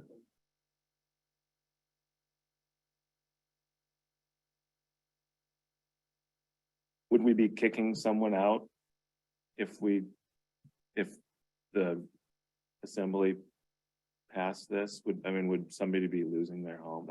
That's kind of the main thing that I'd be worried about. The way that we would continue with it is when there's a sale of that entity of that, then the new incoming, we wouldn't allow any new coming in that particular So the person that's there. Pam specs is- boat, Yeah. or is- Pam specs float house. Gotcha. So Yeah. that, so we wouldn't be getting rid of anybody, but we would be saying, hey, no more. I would like to know, please, how you're defining a float house versus how you're defining a boat or a vessel. A float house is, something that doesn't have a keel. It doesn't have like an engine. Some people will want to throw an outboard on it to say, okay, now it has an engine and I can move it around. But it's not a maneuverable vessel. So if you take a float house and you present with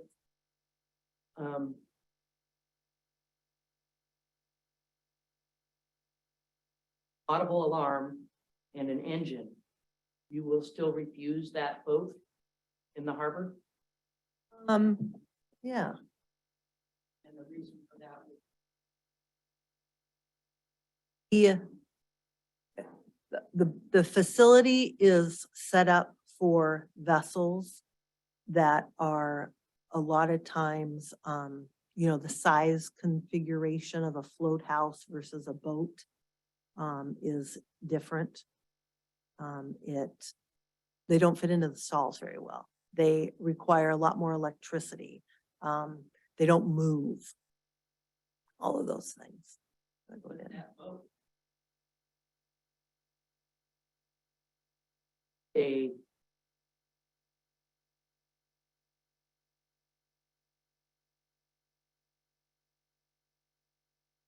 So really, it's just about what the boat looks like, rather than. And the how it fills the definition of a space. And Vessel how, or a float house. yeah, how it fills the space, I guess. Maybe that's a good description. How it fills the. Well, you, All the boats that are in the spaces that are designated by.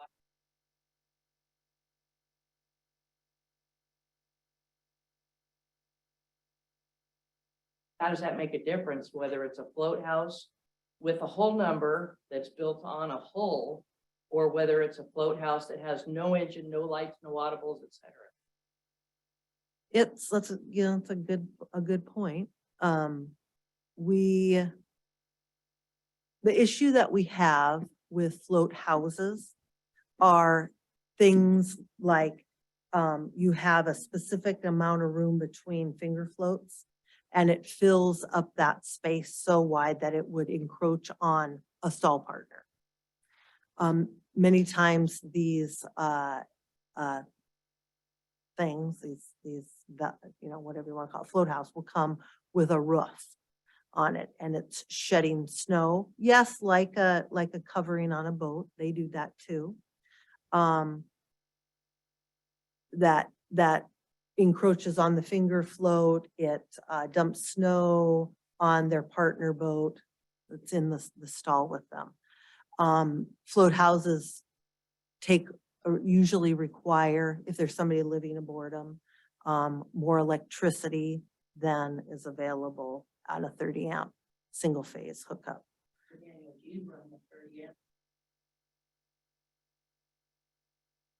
Sure.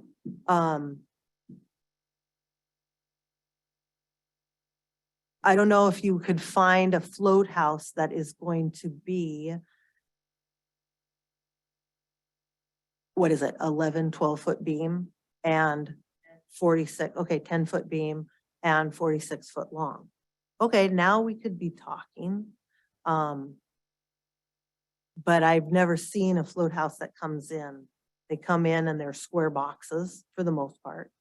And you can't fit them into a stall with a partner boat in it. So then that would mean that no herring skiffs can be in there either. 32-foot herring skiff with a 10-foot beam, by definition, would also not be allowed in the harbor. Step in here. Yeah. We're getting your objections, but this isn't the place for a back and forth. But if you have a statement, you can say that, and then you're also welcome to go to the assembly meeting and speak to it there. But, you know, we can't just go back and forth forever on this, but.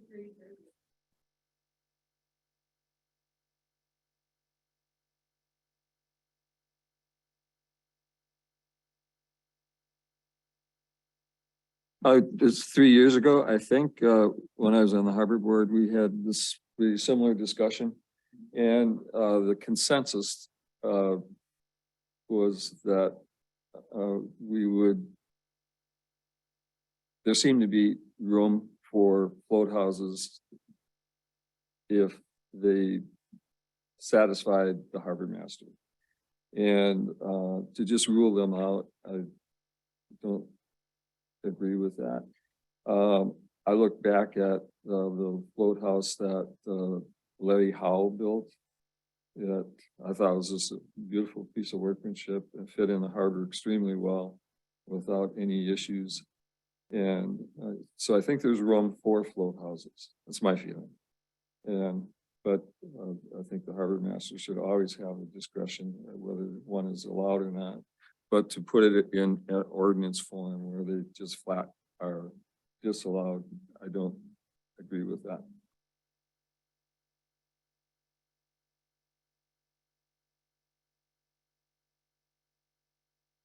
We have a motion on F.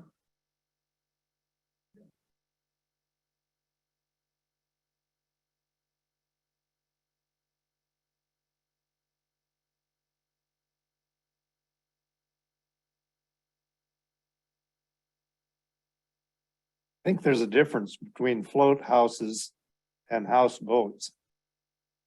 No, they're not the same. That's what Larry had with the houseboat. I mean, you got a house on logs. Then you drag it into the harbor. That's different than Art Hammer's houseboat. Or the herring skiffs. Always gonna be who decides, I guess. We're, you know. That's it, if your harbor department. One has a hull and the other one doesn't.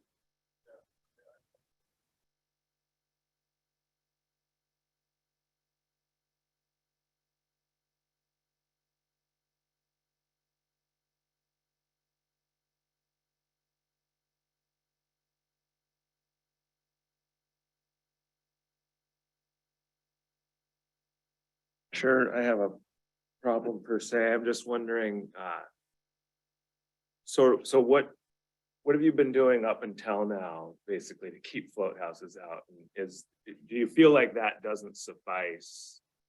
Or you kind of feel like you need something more to I want point something to? that's a lot more. It seems like we have people that come through and they're like,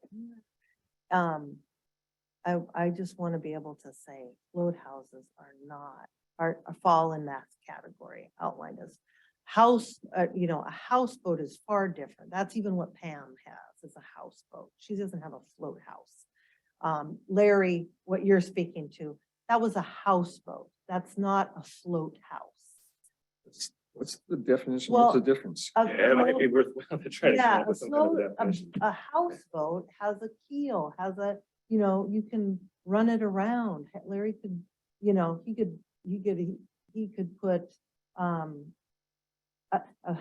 float house is on floats, is on like, you know, styrofoam floats or logs or things like that. So keel, I guess, would be a way. Larry's was just a flat bottom, and a herring skiff, basically. Definition of a hull. The main body of a ship or other vessel, including the bottom, sides and the deck, but not the mast superstructure, rigging, engines, and other fittings. One has a hull, one has flotation. Whether it's logs or floats.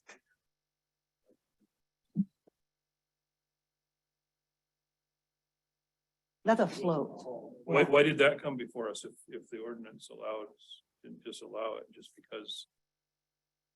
It was also, Other it was also, similar it was vessels, also. that other similar, And it was also 2 stories, which had issues with the snow falling off onto the finger float.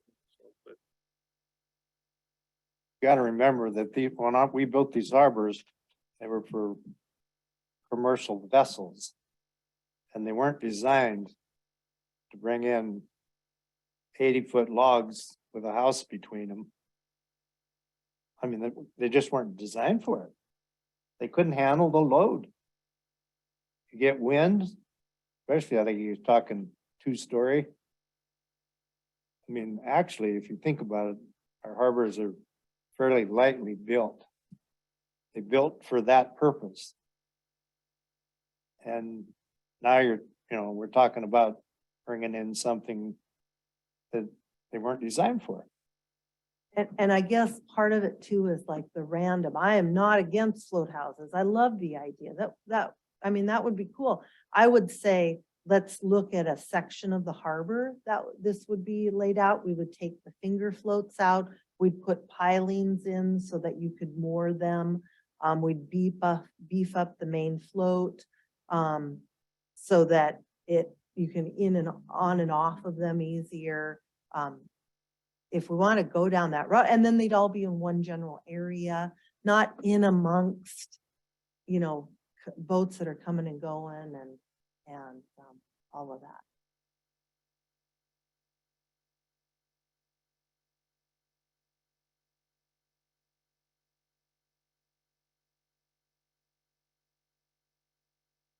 To 5,000 transient vessels you're trying to moor in a season. You have 577 stalls. That's your biggest operational day-to-day concern.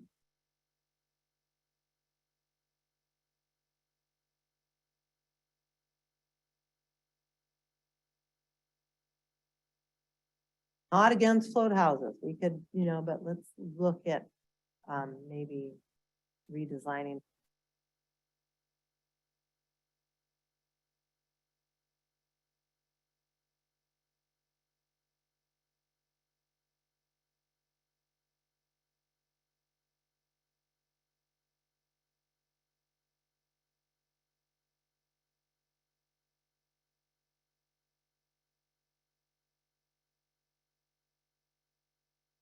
Yeah, so this would be, continue on kind of in that same vein. We're getting people that every once in a while come in now that want to buy a sailboat, beautiful sailboat, get a stall and and have a bed and breakfast in the harbor or a vacation rental.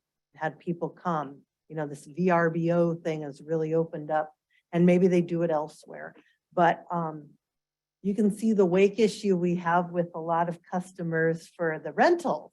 Can you imagine the issues we'd have if you were, you know, if you had subletting? We don't allow subletting of stalls. We don't allow, you know, rental. You know, you can rent your stall. Had people come and want to get a stall, put a sailboat in there, have a,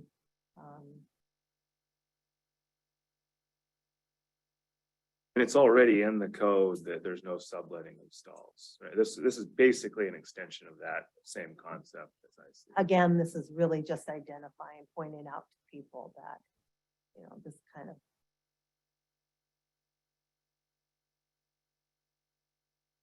obviously an exploding problem in, not just on the water, but on the land and everywhere else. So I'm definitely for it, for W.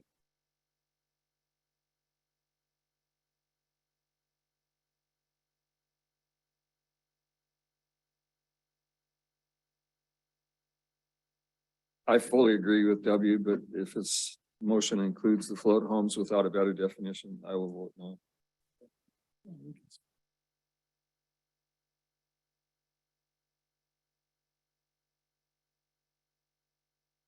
Is the motion already made yet? Not yet. Okay.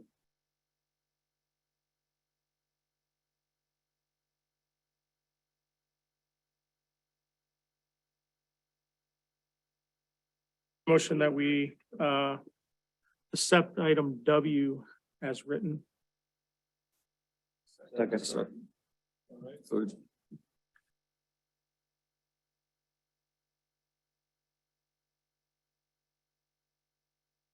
Guess on F, we're just gonna hold off. You're on your own on that one. Well, unless somebody wants to make a motion against it. Or something. Oh, on the. Oh, on B, B, sorry, you B, F passed, right? Do we vote on F? Yeah, and John was no, so that's noted, okay. So the float homes thing, what do we just, I mean, I have a tough time with it, just the unclarity of the definition of float. I just have a tough time with it, kind of along for the same reason that John does, I think. I'm not really sure what I'm voting on. If I vote one way or the other, and it's like, So my thought would be on that is we would have to, and I think Scott read it, define what a boat is versus a float home. And I believe it was talked about, anything with flotation device, logs, styrofoam, plastic barrels, that type of stuff would be, I would consider that stuff built on top of that as a float home. And then anything that has a keel, has VIN numbers, is designated as a houseboat or bought as a houseboat was what I would consider not a float home. Personally, right. I mean, we all know, I know we're trying to be like she really said, the- correct the- here, the but we herring all know skip- what a float home is. the herring versus skip a- with a house on it, that's a hull, but it's still kind of a float. And then she also, yeah, exactly, and I she just also feel like defined the at some width of point- them, Well, and that would be, there's room for discretion on that. If they have a hull and they can move around under their own power and they, and that's considered more of a boat-like structure, well then, yeah, that's a houseboat. A float house is something that goes up the Stikine all summer and then comes down and wants to, be in the harbor in the wintertime and it's. We'll And it just, takes 2 stalls and I don't have, it'd be one thing if we had a bunch of empty stalls, but we don't have any empty stalls. And so then you end up with these. but right now it's your discretion. Yeah. I'm fine with just leaving it. could I ask Linda your approval on that?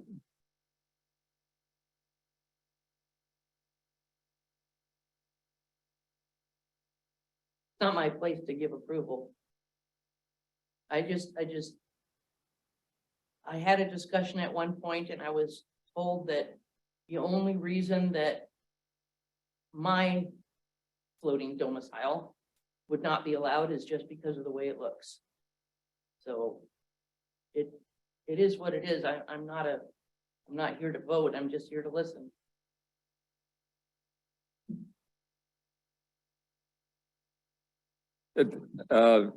I think we just need a more technical, precise definition of what a float home is. And maybe postpone this for the next meeting. and you could bring it up, Scott. Say, Yeah, you can vote on it and then it still has to go before the attorney. Has to go before the attorney. You can make a recommendation to tighten the definition, and then it would go on from there. I've lived in the harbor for 6 years, so. And pulled 2 people out of the water and coil up my hose and everything the way I'm supposed to, so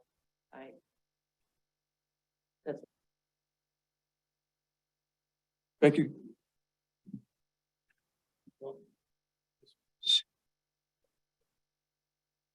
So if you let it go, then what happens? I'm gonna pursue all of this and it'll come back to you, or it Still- might not. It may come back to you, may not. Or maybe they'll just take and do their own thing. I don't know. But if. Okay, the board here doesn't do anything, you're still gonna propose it to the assembly. So whether you do something or not, it's gonna have the same impact. But if you decide on it and make a recommendation. Well, it seems then you like have if more of an if impact. we can either boost her or oppose her, but Right. we're doing neither. We're just sort of, By doing nothing is worse than doing something. nobody's coughing Well, up John emotion. made an idea to tighten the language up. I'll Casey made the same recommendation. Well, and I'll be completely honest, I have not thought about it for any longer than we've talked about it here now. And so that being said, I'd have to get on the internet. What do we consider to be a float home? How should we define it? It's kind of a shame that isn't included in the definitions already, I guess, but. Yeah, and I'm just looking to put it in there as a Right. definition. And it's still, you know, We have enough support to recommend that we do come with some kind of a resolution on the language, what is a float home? Do we not want to see anything further happen on that?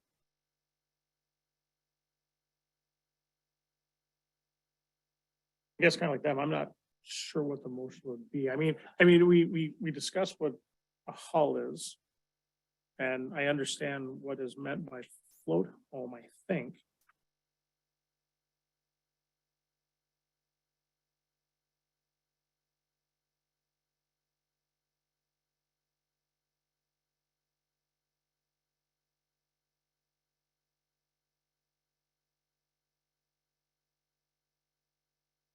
Add clarification to the definition, what constitutes float.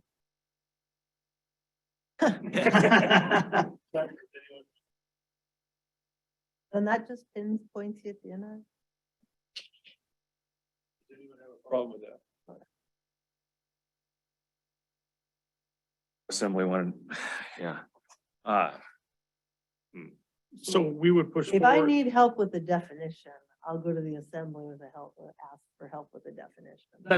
That was what Scott just said, right? Yeah. That we would push it forward and put it on them to help with the definition of what a float home is. That's going to help the problem.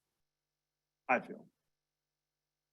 Well, I guess I can make that recommendation that we push that forward to the assembly to have them define in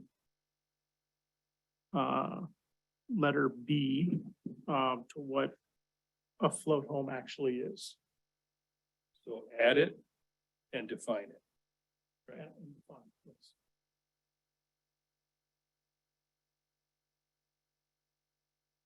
So What? I thought, isn't that kind of where we want? Well, because I are think you that's gonna what's- be happy with the definition that I come up with?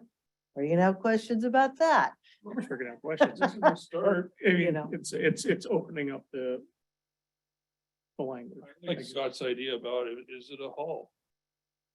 You can't really call foam logs or polyethylene tubes a hull, Even if you throw a motor on.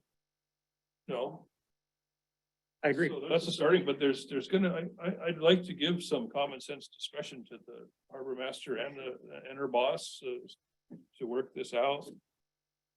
Will the state of Alaska issue a license to a log supported?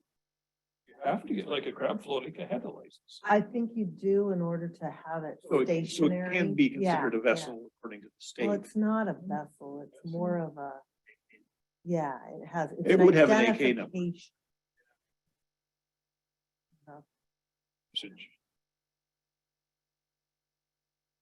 I think any of us could come up with a very good, clear definition of a float house. If we sat down and worked at it for an hour or two.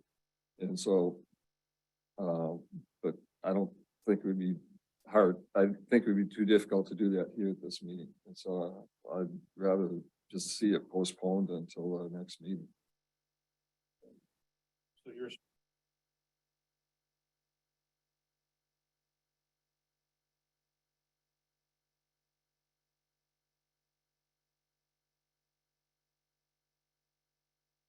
I guess I could recommend, I can make a recommendation. It would be a recommendation to, a conditional recommendation. I recommend that if the assembly decides to pass that, then they write down or have the borough attorney write down a strict definition of what a float home is. You want That's- that that's on pretty- any of the that's pre- other things? What's that? Do you want that on any of the other things? Any like that are listed? boathouses, barges, well, those are already in there, so. We Yeah, don't have to issue any exactly. Okay, okay. recommendations on it. But, Boathouse, I mean, yeah, There's a boathouse, something where you keep a boat in, that's what I would have. a said. house for a boat. Yeah, Okay. that's what I That's- would. And that's the beauty of, you know, the discretion of the harbor master, of keeping it a little vague. Start outlining every single thing today that you You can could move anticipate. this, The anticipation thing is, you know, causes me a little concern that all of a sudden, you know, it's gonna be semantics that I get caught up with on allowing something that we didn't plan for. Yeah, well, that's what I'm a little worried about, is if we do define it as a hull, Specific, yeah. and someone's gonna say, hey, it's a hull, I bought a derelict hull and I put a house on it, and you gotta let me in, so. That doesn't sound that great to me either, but what do you have? something? Code of Federal Regulations for the Coast Guard defines in words what the definitions are. And so if you guys just go off of that, you have that, you could take the flows.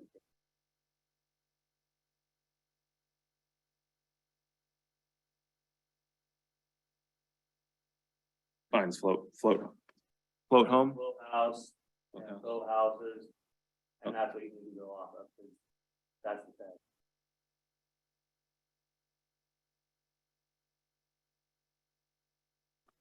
Guys can approve it for the city, not to take it. Speaking as a Okay. member of the public, he's not speaking as staff. That's right. Maybe you could come back to us, whatever you come up with, and then we can decide. Oh, definitely. You'll hear about it if there's a problem. Have enough from us? Yeah, again, all I'm doing is saying I'm gonna pass the test when they say, did you take it to the harbor board? And what did they say?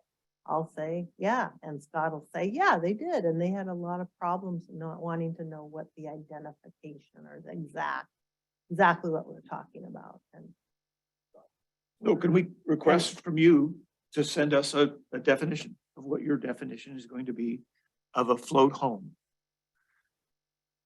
Give us that.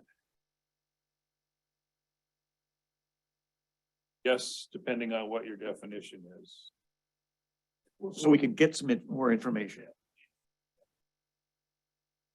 Not a hard no either. That's good enough for me. You don't have to be responsible for the definition of a float house or float home. And that's gonna go to the assembly level and it's gonna get passed on to the attorney to tighten it up. All you're doing is making the recommendation to the assembly. They know they don't, and you recommend a clarification of the definition of a float home or float house. Gonna happen anyway. Is that what we've done here today? I mean, I don't know. I don't know how you would capture what we've done here unless somebody makes a motion. I mean, our job is to make motions, isn't it? And make, but nobody's making a motion. I'm not, can I make a motion as chair? Well, it is on, I cannot make a motion.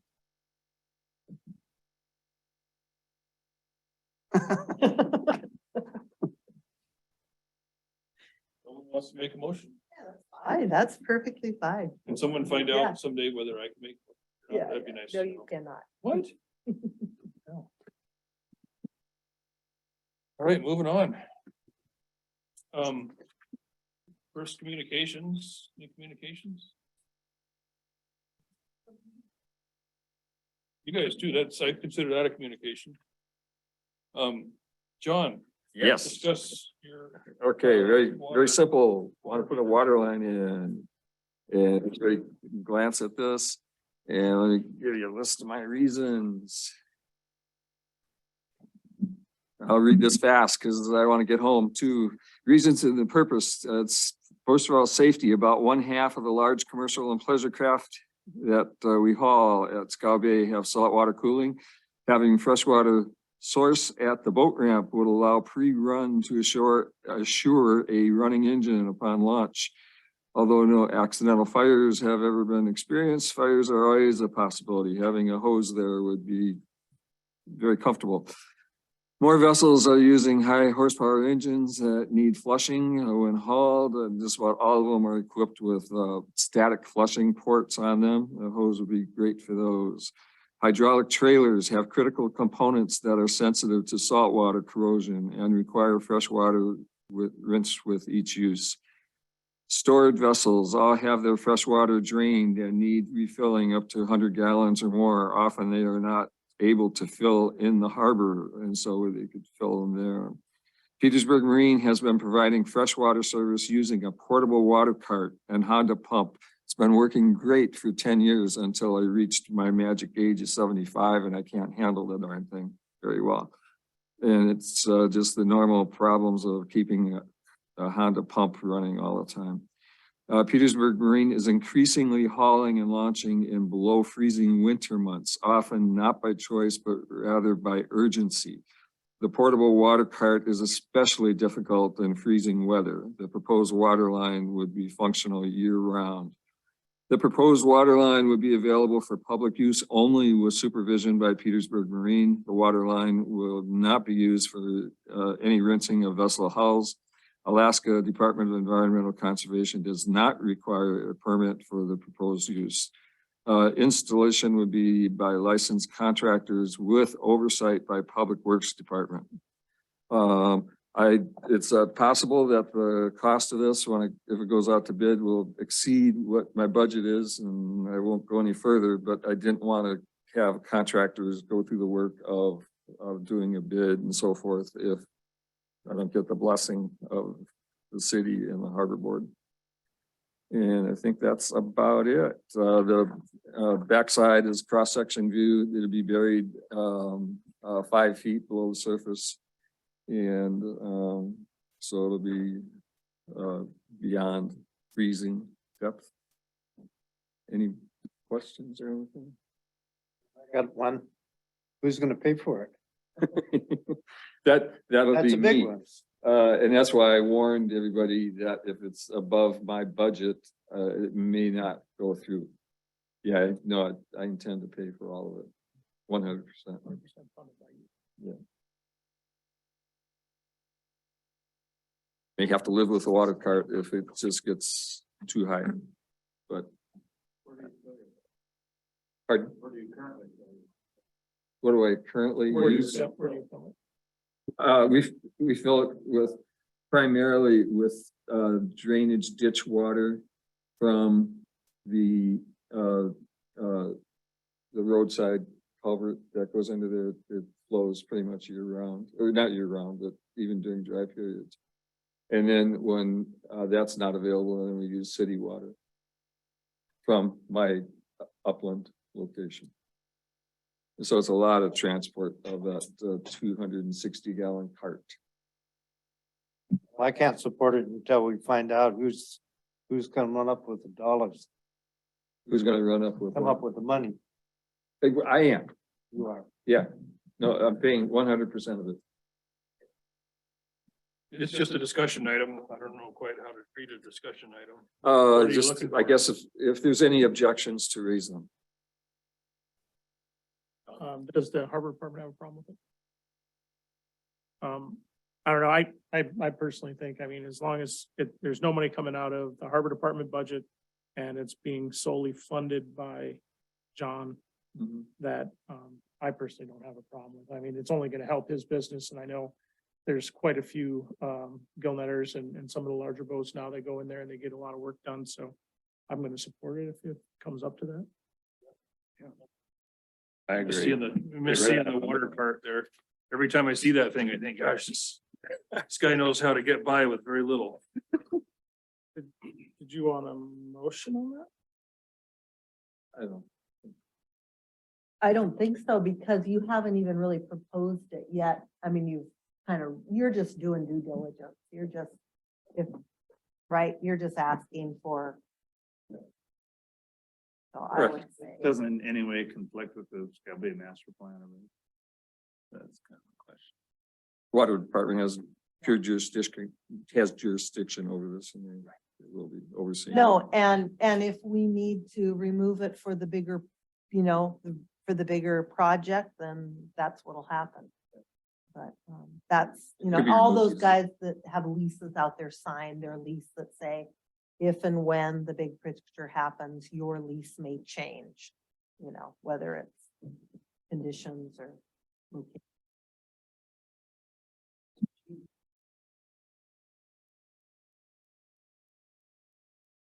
Yeah, they've been tasked with,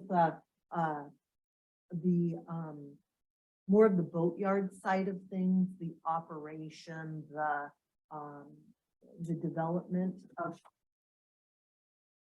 Harbor is not, we're not too involved. I mean, I sure pay attention and stuff, but we're not too involved in the boatyard side of it.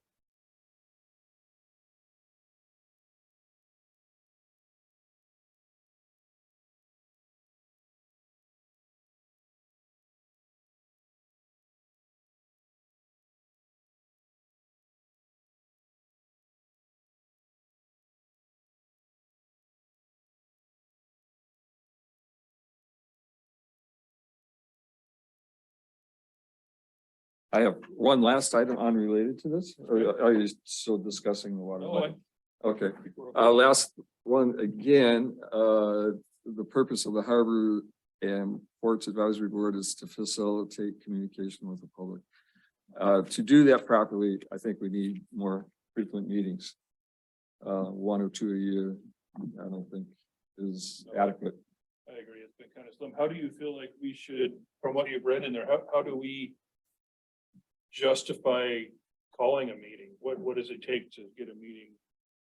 That's defined, I think, in the ordinance, to get a meeting going. It could be 2 or 3 or 4 members could call for a meeting. I saw it somewhere. And, it would be up to them if they feel it's an important issue. I would think. Used to be, before the borough formed, it was once a month, I think. Yes. Ports Advisory Board shall meet at the call of the chairperson or any 4 board members on an as-needed basis, and meetings shall be given public notice as required in subsection blah, blah, blah. Thank you. Yep, that sounds right. Mhm. Yeah. What was I gonna say? And if we have more frequent meetings, maybe we could keep them an hour. Yeah. Except Or less. Make a motion to adjourn.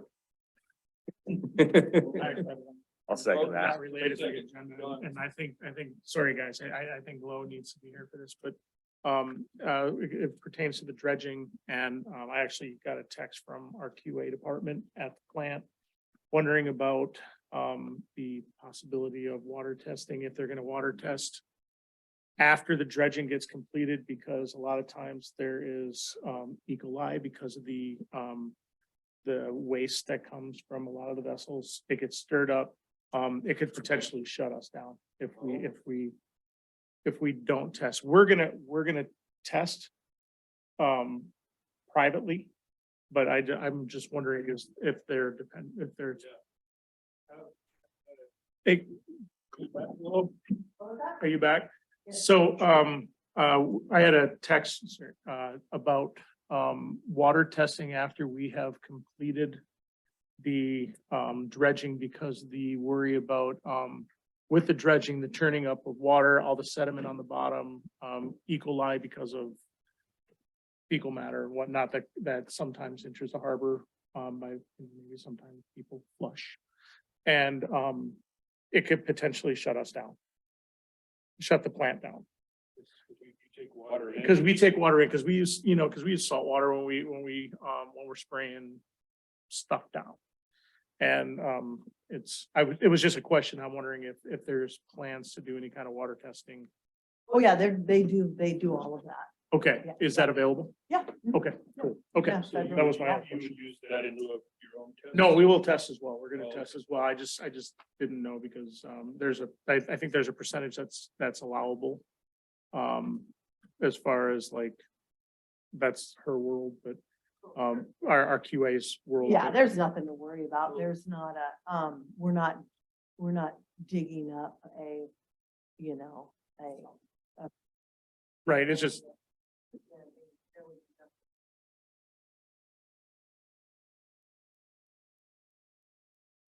expanding the basin and it's all undredged. The sediment areas up by the Middle Harbor and along the bank of the 400.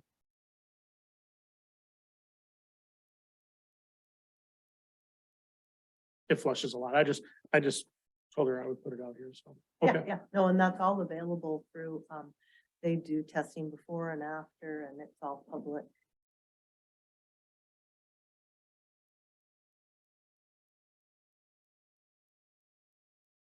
Motion on the floor. second.